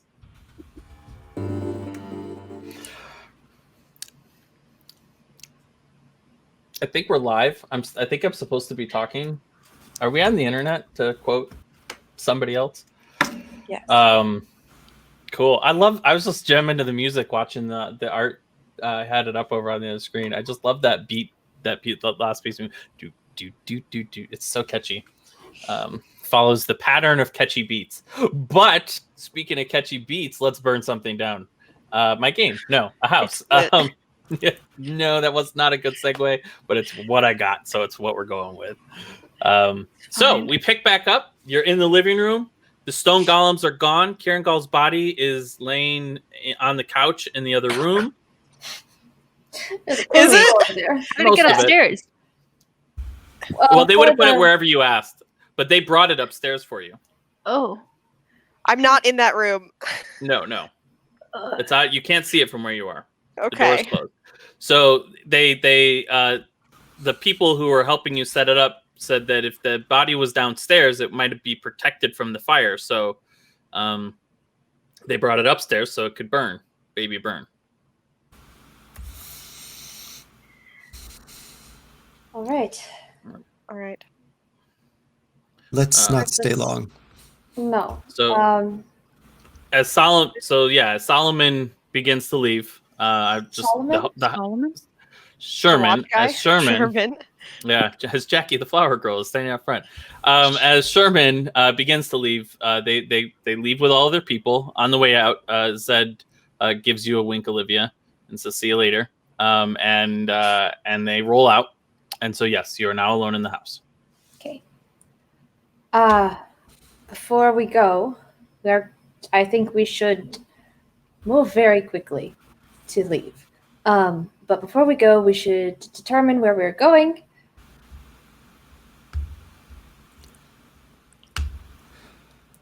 Back to the apartment. Yeah.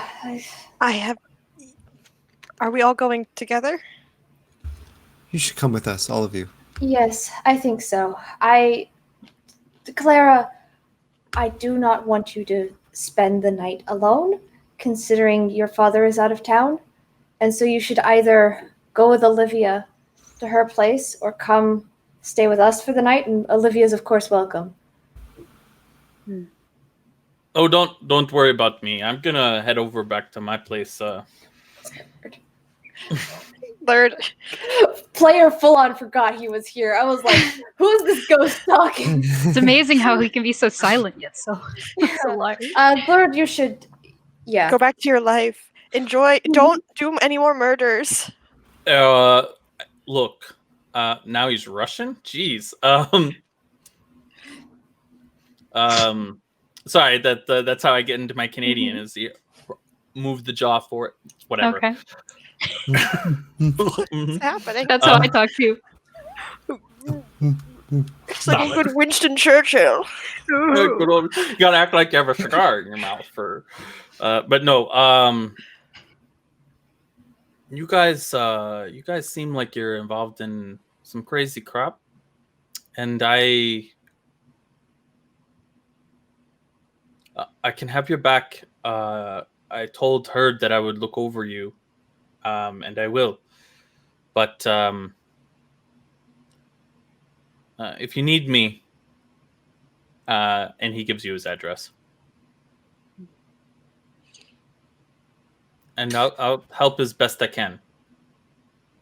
Thank you. I know we haven't seen each other in a long time. I think a lot of us all just met with Herd and never met with each other. But now that he's gone, I guess I have to step up and sort of look out for you and see how you're doing. So I'll be seeing you. Maybe not for the next few days. Yeah, I Yeah. think I'm going to go sleep. See Good somebody plan. about this cut. I'll just tell him I got jumped in an alley. They'll Just- believe that. I'm kind of tiny. Yeah, someone's definitely gonna jump you in an alley. That's Just say you were in an arena fight, man. yeah.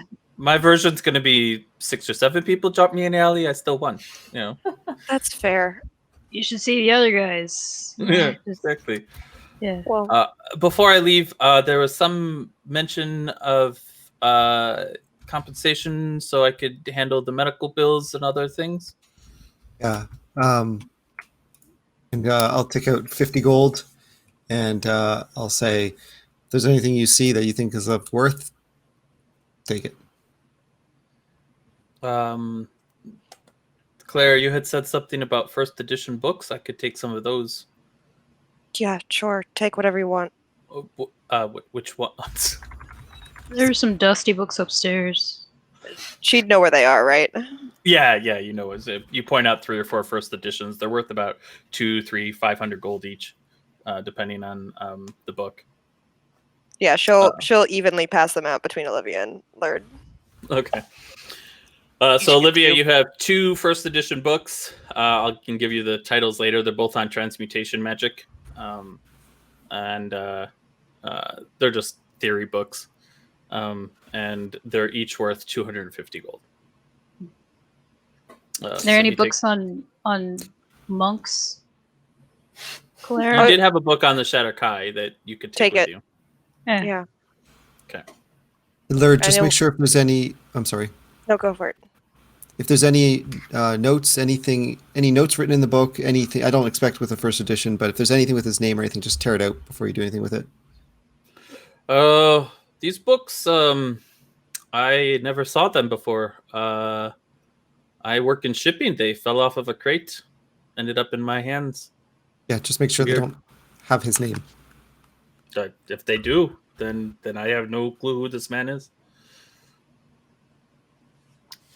But you can't tear pages out of first edition books. It makes them less. All right. Well, I'll be going now. And he slips out the front door and kind of walks off into the. I guess it's not sunset. He walks off into the middle It's late afternoon. night. By this point, Yeah. Oh, right. Because yeah. He walks off into the dark. You know, it's fully dark. it's fully dark. Yeah. So now you are here without Lurd, who you had forgotten about anyway. Yes. All right. So, going back to the apartment. Yep. Did- Let's. Claire, do you want to go back there? Or? Yeah. Where would you like to go? I mean, if I'm not going to Arthur's, I can go with you, Olivia. I can go with them. All 4 of you come back to our apartment. All four of us. She'll go back to the starboard apartment. Hello. Words. Yeah. Okay, if we leave town, I need to stop by my place, though. Just I'm sure there'll be. We are not going to worry about that tonight. That is problem okay. in the morning. Yeah. Olivia's gonna go into the kitchen and steal the cutlery. It's cheap. Oh, He did really? not spend money Come on on. good cutlery. No, it's cheap. Not even any good knives. Steal some bottles of wine. Yeah, perfect. Okay. He does have a good wine collection. Take some of that wine. Can I, before we go through his study, like the drawers in his desk, Okay. and or did he have a study in the mansion? You go to try to go into the mansion and you can't enter. Yeah, I figured when he tried to go, it's revoked that. Okay, fine. It's actually because you took your toothbrush out of there, but yeah. All right, whatever. But is there anything in his like actual study desk? What are you Like, looking for? I'm Like, looking you for papers, like anything he would have just like put out of sight. He was working on a spell he was transcribing, trying to write down Fireball. That's about halfway done. But outside of that, anything inside of his study desk is stuff that you've already are aware of and know about. Okay. His public image stuff. Yeah, she's gonna take that half-finished fireball. Okay. Put it in her bag with the other, with his other books that he's given her, and that she's now stolen. Yeah, as you're just looking through his stuff and getting a lay of what he had, he also had a pair of bracers that he was wearing that you guys have. You find 123 gold pieces on his body. And as you sort of go through the house, you find an additional 50 gold in a bag. Magda's gonna find any piece of paper that has like a fair amount of his writing on it. Easily enough done. You find a ton of his writing.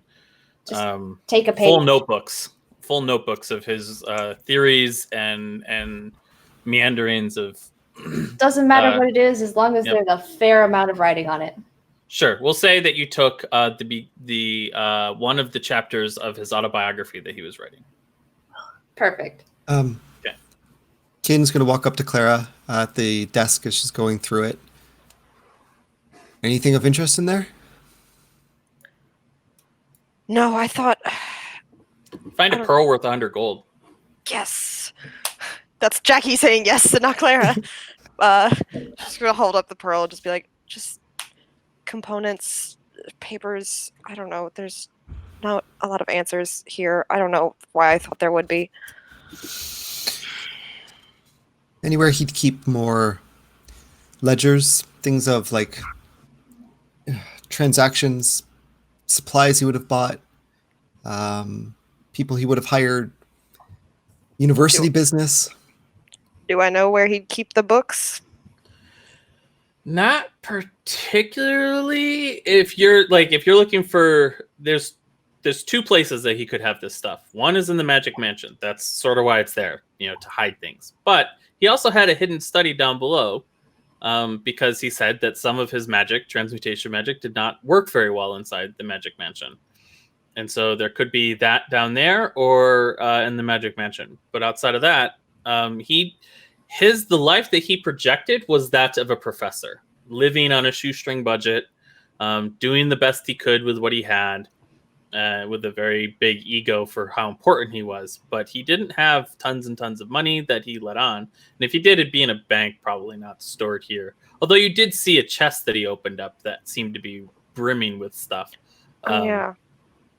When you were downstairs. He had a chest in that room. He got components and papers and spells out of there. We can Okay. check that. Let's do that. Oh, Clara, before you... Oh, sorry. I just found the tiny box. Tiny, shiny Hands you a box. tiny little chest. It looks like a small, that's what he had opened up, was this tiny little chest. And as he did so, it had grown into a very large chest. Oh, tiny chest. Cool. Perfect. Okay. Then we don't I need to look here. Okay. Did I do good?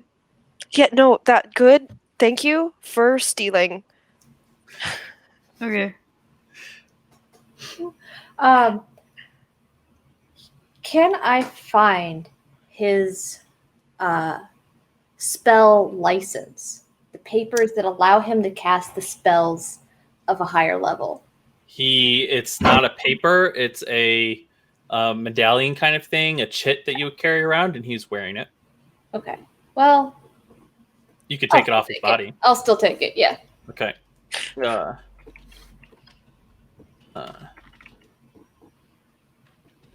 It's up to 5th level. Okay. But it is coded to him. Like, Right. It I might be I super understand. useful in the future. Yeah. No. Who it's knows? Yeah. It's a. It might be useful. Steal everything. So Video game logic. you've gone through the house. You're pretty confident you've gotten everything there is to get out of here. You have a spell book. You did find in a. Actually, let me check if you find this. You were going through his desk. Roll me an investigation check, and I think Caden said that he was helping you do that when you went over there. So Yeah. you Yeah, can do so I would. with advantage. Or Magda would help because she was looking for. Where you don't even need it. I You don't were need just going through advantage. You also find tucked in a cubby a 500 gold piece azurite, which is a transparent dark green gem. This gem is 500 GP in value for spells that say you need a spell that's 500 GP gem for it. But the actual value of this gem is probably close to 2,500 gold because there's so few of them on the market. Cool. Okay. And I you mean- also do you take off your necklace with the gem in it? Oh yeah, she was forgetting that she was wearing that. Yeah. That's gonna go in the bag too. You take that off, and that is a 100 gold piece jet deep black gem. Add this. And it is its value is its value. It's about 100 gold pieces, and then it has a chain around it that I just is worth 25 gold pieces. So the chain, a 25 gold piece chain. Okay. So And you found the pearl worth 100 gold pieces, 2 first edition books, well, there are 4 of them worth 250 gold each, and the chest, which is valued at about 50 gold pieces. It's made out of platinum. And the about jet 173 gold pieces loose and in bags. Yes. Also, some bracers that he wore underneath his robes for some reason.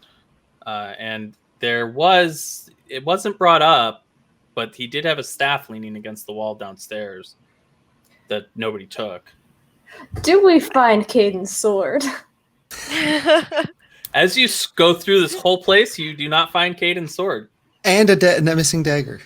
Nope. Oh yeah, and the missing Dagger is missing, sword's missing. This house do I know needs to what go up in flames. in his staff? Like, do I know what his staff is like made out of? Anything? To Arcane you, focus. he used to carry the staff with him, and doesn't seem like it's anything special. He never said that it was anything special. It's just the same. He only had one staff that he would carry with him when he went out. Oh, I don't have any. Never mind. I was gonna wrist pocket it.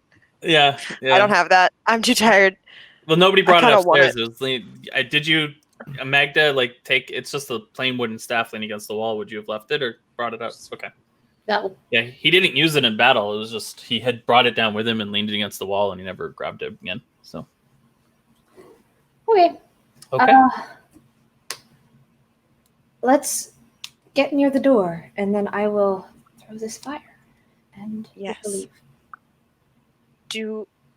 I can, just thinking about potential Ministry of Magic people questioning in a watch uniform or whatever.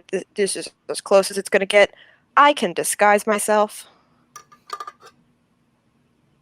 Is that worth Yeah. doing? Yeah. I think so. Yeah. Okay. And I'm going to cast Disguise Self. Okay. You cast Disguise Self. What do you look like?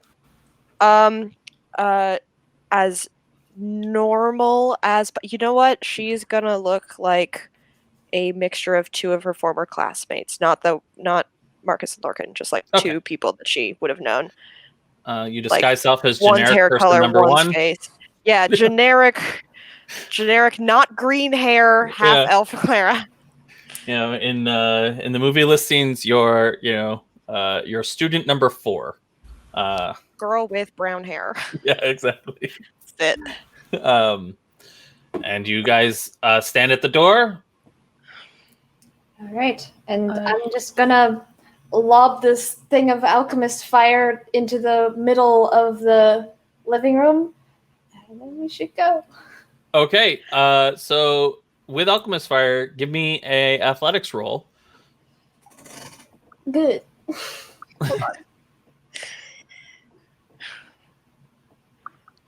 I really hope that's an okay roll. Please don't get. Oh my god! Oh, I have nothing to help you. We're leaving. We are at the door. Yeah, I know. we're at the door. Yeah. I'm aware of this. Mm-hmm. You turn around and you go to throw the alchemist fire, and it hits the wall, bounces off the wall onto the couch, and just sits there. Okay. Hold on. What? Do you want? You could blast it?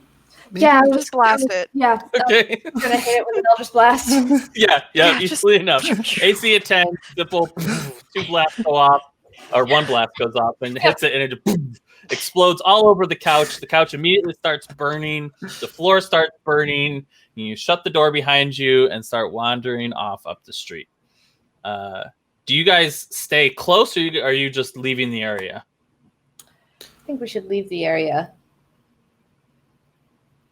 We've got to have an alibi somewhere. Just somewhere. It doesn't have to be in this area. Just we'll stop in and we'll grab a coffee or a drink somewhere along the way and keep walking. Sherman also is going to assist with this, so. Yeah. Smoke begins to rise off the building as you walk away. The building seems to be going up quite quickly. And you hear a muffled explosion, and the building shakes. Even as you're starting to get, you get a couple blocks away and smoke starts to go up. You see the fire brigade, their carts just racing towards this. And about 10 minutes, 15 minutes into this fire, you see, as you sort of are eyeing the smoke, watching it happen as you're sitting at this cafe several blocks away, you see an explosion, and you watch as this explosion of green with just a little bit of red and a little bit of blue fire just starts arcing upwards and just keeps going up and up. And as it's going up, you see these magical barriers just popping up around the fire, creating a chimney effect. As it's just, as the higher it goes, it's like boop, boop, boop, boop, just right above the fire. And it just keeps going up and up and up until it's about 750 feet high. And it's just this huge column, and then as it hits the top piece of the barrier, as the flames no longer are going, a huge jet of smoke just comes out and creates this massive mushroom cloud that's probably, a good 1,000 feet, 1,500 feet across, as the fire begins to collapse and go back down the tunnel, and the magical barriers disappear as it travels down. And as you see that, about half a second after that, there's this massive shockwave that just radiates through. You can feel it inside your chest. A couple windows break. Horses startle these are steel horses, so no horses startle. They don't program their horses to startle. But windows break. You see some windows crack as this and everybody just stops what they're doing to see what this was. And given how high that was, that column of fire could probably have been seen anywhere between 3/4 of the city saw what just happened. And as the crowd people just start turning and running towards this explosion. Other people are picking up their stuff and running away from this explosion. What are you guys doing? Magda's watching the pillar of fire. Yeah, it has now descended back down. Now it's just a huge cloud of smoke. Claire's walking away. She's not looking at. She's just walking. Back Come home? on. Okay, let's go. Come on, Magda. We Alright. should go. Come on. Yep. Mm-hmm. Nigel, Yep, Probably still yeah. safe from the apartment. Let's go. it's true. As you're heading down the street, briskly walking away, you see fire brigades, more fire brigades joining in. As you hop on the tram and the tram the tram is actually, you get to the tram and you're told that the shockwave has disrupted service and they'll be back up and running in a little while, but you guys could just keep walking to get back to the city, to get back home. It's going to be a long walk, but there's tram stations along the hire way. a taxi. Yeah. So, you just hire a taxi. It's you have to go a ways, like 30, 40 minutes away from the center of the explosion to find a taxi that they're not trying to do, like to find one. People are fleeing the area, but you get a taxi and geez, you see what happened back there? Were you coming from over there? It was wild. Insane explosion. We need to get home. Yeah, sure. And he takes your address and you guys begin to head home. On your way, you see fire brigades coming from every corner of the city heading towards that explosion. They're just pouring in that direction. And you make your way back to your apartment. Head upstairs without any issue. Let yourself in.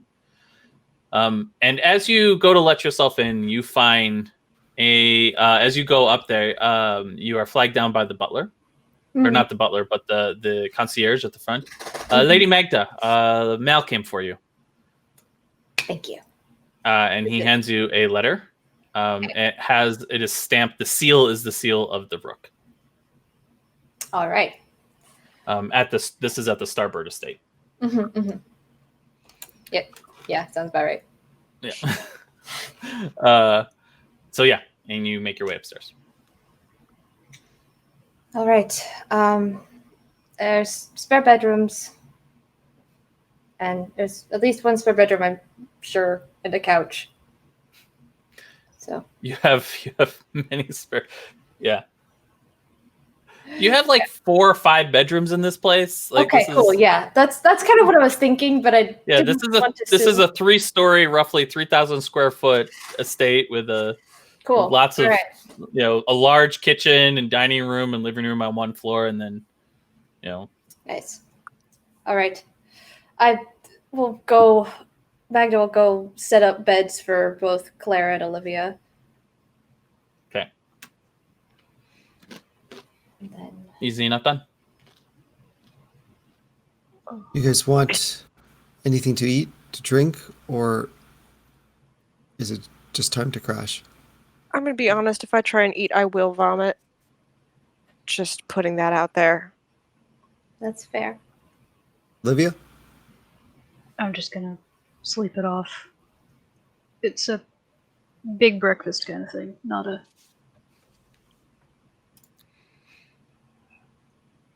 So as you guys stumble in sometime around, oh, I'm an idiot. I have to roll back some of that.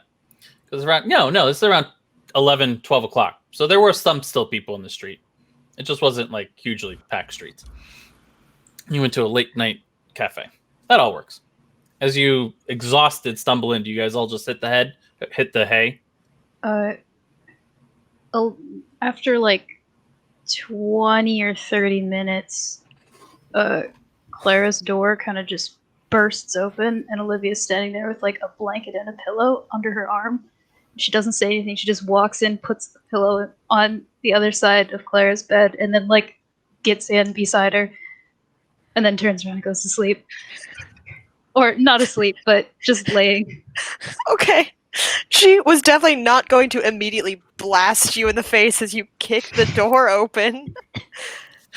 But yeah. And I imagine, like, we all got cleaned up and aren't sleeping in the bed bloodied and, like... No, there's running water here. Yeah, Yeah. you clean up. Clara wants Magda will give you spare clothes. hot water. Just Yeah. waste.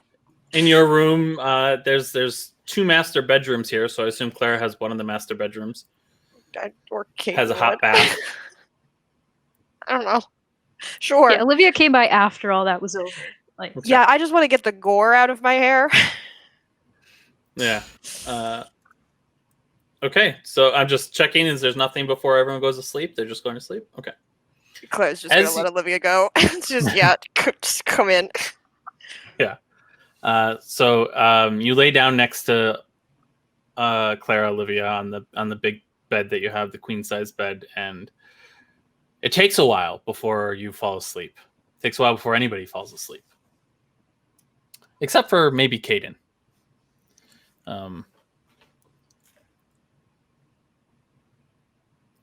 Clara, you finally are able to drift off to sleep.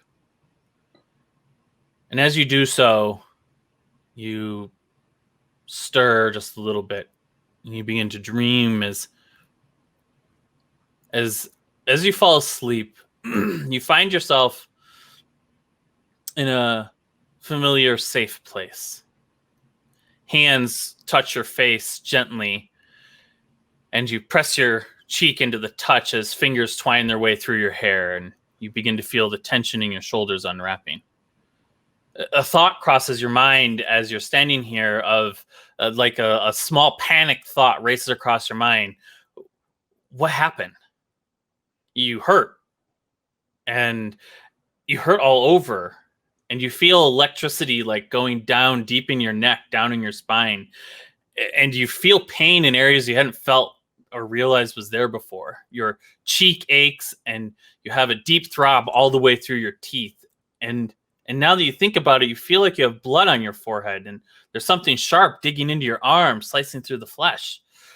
Your face crumples as hands, you reach up trying to reach it, but you can't move your arms. They're limp at your side. And you can't even open your eyes. Where was Olivia? Where's Herd? Are you alone? Other names start flitting through your mind. A hesitant smile full of promise, and a shock of white hair as hands twined around a spell together. Caden? Magic? She had magic. Nothing responds to you as you try to cast your magic to reach out for it. Your heart begins to beat faster and faster until you realize you don't have a heartbeat. Brown curls and blasts of magic. You don't know what Magda? Magda said she'd be here. They said she'd save you. Where was Magda? The hands are on your face as they slide down your neck, and you hear a voice. Darling. You almost would have sobbed if you had breath in your lungs, but you have none. You can feel the hands just holding around the back of your neck and into your shoulders. Open your eyes. The command hits you like an arrow, and your eyes fling open, and there's Kieran staring down at you, impeccably dressed. If you could cry, tears would be gathering at the corners of your eyes. You just desperately want to cry, breathe, sob. There you are, my girl. You feel magic holding you still. You're nothing more than a puppet now. You're alone. All alone. No, wait. Magda said she'd be here. Magda was going to come and save you. Where were they? Kieran smiles, a triumphant look in his eyes. Fingers painfully dig into your shoulder and the back of your neck before releasing. A reminder. Oh, did you think you could get rid of me so easily? Kieran asks as he laughs. Try to put your arms up to push him away, to cast a spell, anything, but they stay motionless. It's all right. I've taken care of your friends. Well, let's begin, Kieran says, as he takes up your hand, your own coming up to meet his without any control, and he pulls you closer, his other hand dipping to the small of your back, and yours resting on his shoulder, as he's grinning wider and wider. And you hear music dancing, or music playing somewhere, as you guys begin to dance. What are you going to do? Can I speak? As you try to speak, you don't have any words coming out of your mouth, but they are in your head. I think at him then. You can't be here. But I am. And as you desire to speak, suddenly you're able to talk. No, you can't be here. We killed you. But did you? I won. Here we are. As you continue to dance. This can't be real. You died in front of my eyes. I watched your skull cave in. You can't be here. As you say that, his skull splits down the middle and his grin stays on his face as he sits there looking at you and his mouth moves. But I can.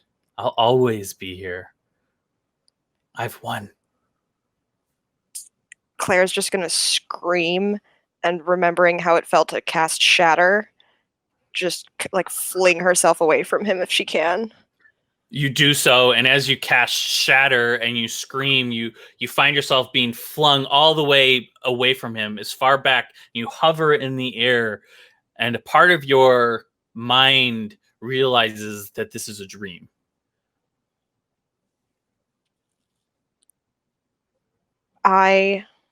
Claire's gonna look down at the scene that she's now above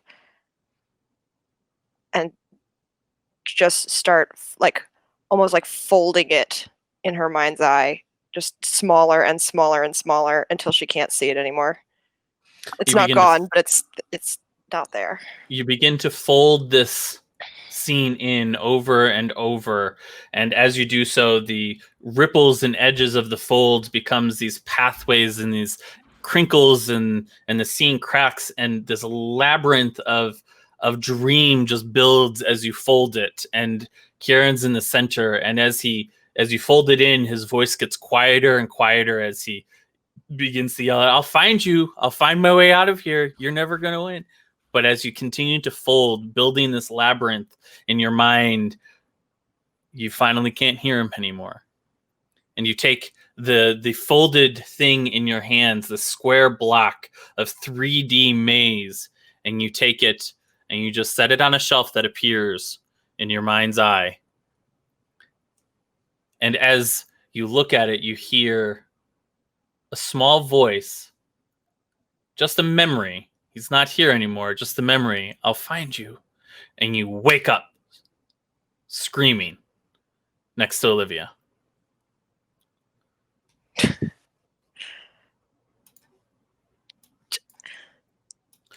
She's just staring at you like open mouthed, trying to speak, but like she was screaming. She doesn't have any air left. Olivia, as you turn and look at Clara, you give the command to turn the lights on, and the lights flicker up to 50%. And as you look at Clara, you see that her hair, her green hair, is no longer all green.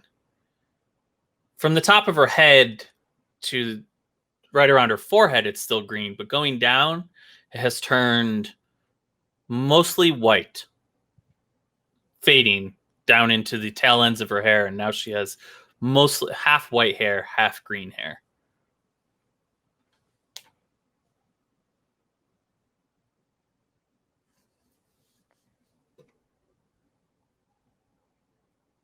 It was a bad dream. It's just a bad dream.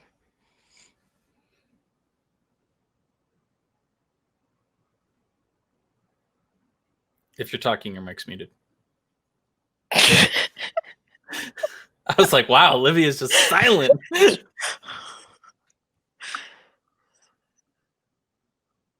Still Last muted. time I muted, Oh, there you last go. time I There you muted, go. it didn't work, and now this time it did. Of course. Okay. This is a very nice moment.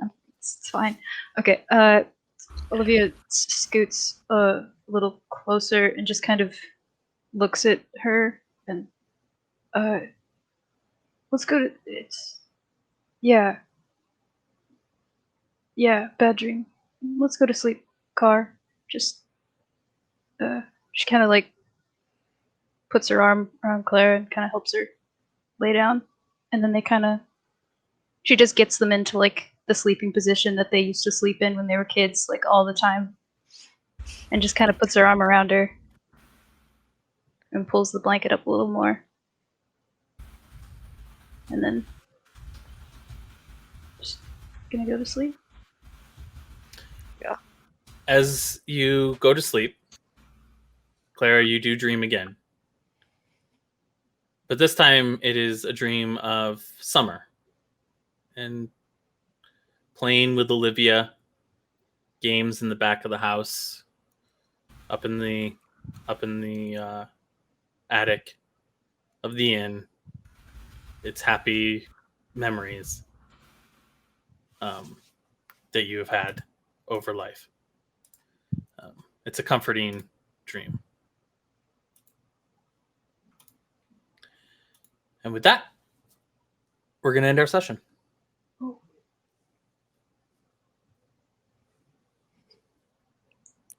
It's very emotional. That's a good ending spot. Just a little bit early, I think. But that's okay. As we've wrapped this up, we'll pick up here at the beginning of this next week. Turning it over to you. I'm gonna give you Clara, Jackie. I'm gonna give you a second to turn back into Jackie. Yeah, thank you. If you pay attention at the end of the stream, we're gonna have the new art. The whole thing is gonna be there, the old art and new art.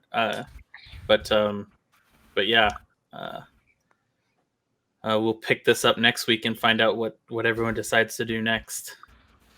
But before then, Twitspiration.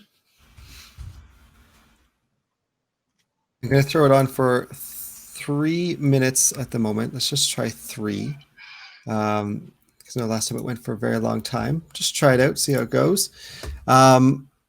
So thank you. If you have anyone who, any moment in time that you think was like a great moment that you'd like to, as Jackie told us at the beginning, do a kind of a portent dice where we get to add some dice to our D20 roll in the future.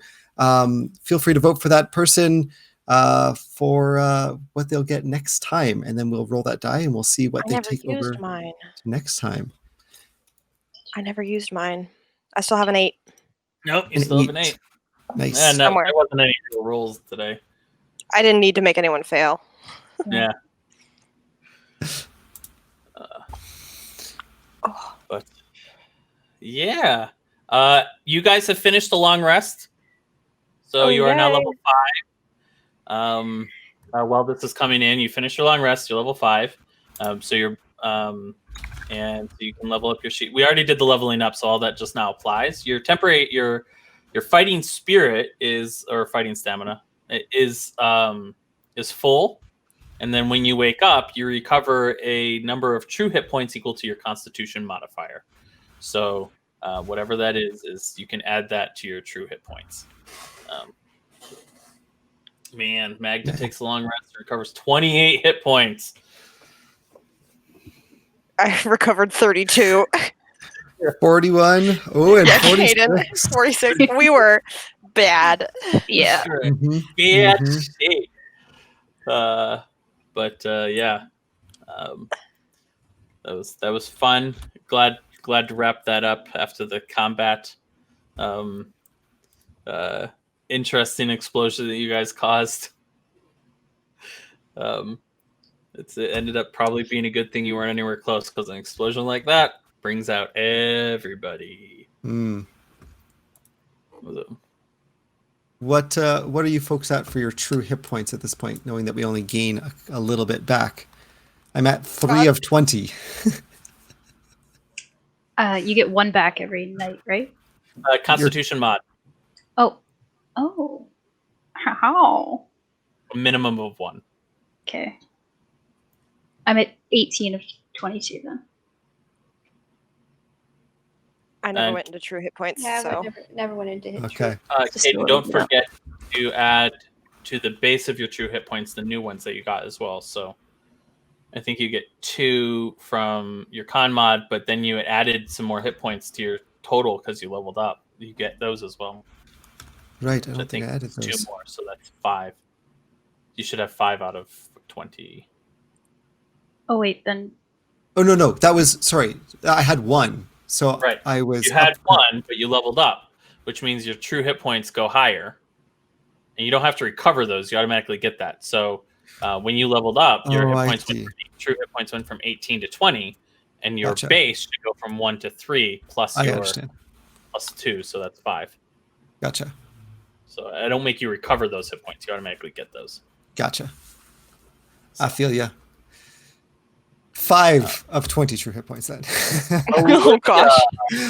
I think it was 20 then. Yeah, you are the winner, Olivia. Why? Give You us won that. We're 10. inspiration. Yay! Roll a d20. Oh yeah. I didn't do anything. Oh my god. You were so sweet. Yeah, it was really, really good. We had sister time. Do I just roll on here? Just a regular old d20. Okay. Cool. 15. That's a good one. Mm-hmm, mm-hmm. It's good to have in your back pocket. Thank you, Yeah. Brent. Go ahead and add that to your sheet underneath your journal or somewhere that you'll know that it's there, so you can remember what that is. Okay. Yeah, thank you all for watching. We will be back here, same time, same place, and see where they go from here. Maybe read what letter the Rook wrote, and have everybody full and refreshed for a delightful next game. Thanks for watching. Don't forget to hug somebody and wear your mask. Bye-bye. I have mine. Yeah, I have to say the wear Bye. the mask thing. COVID is inside.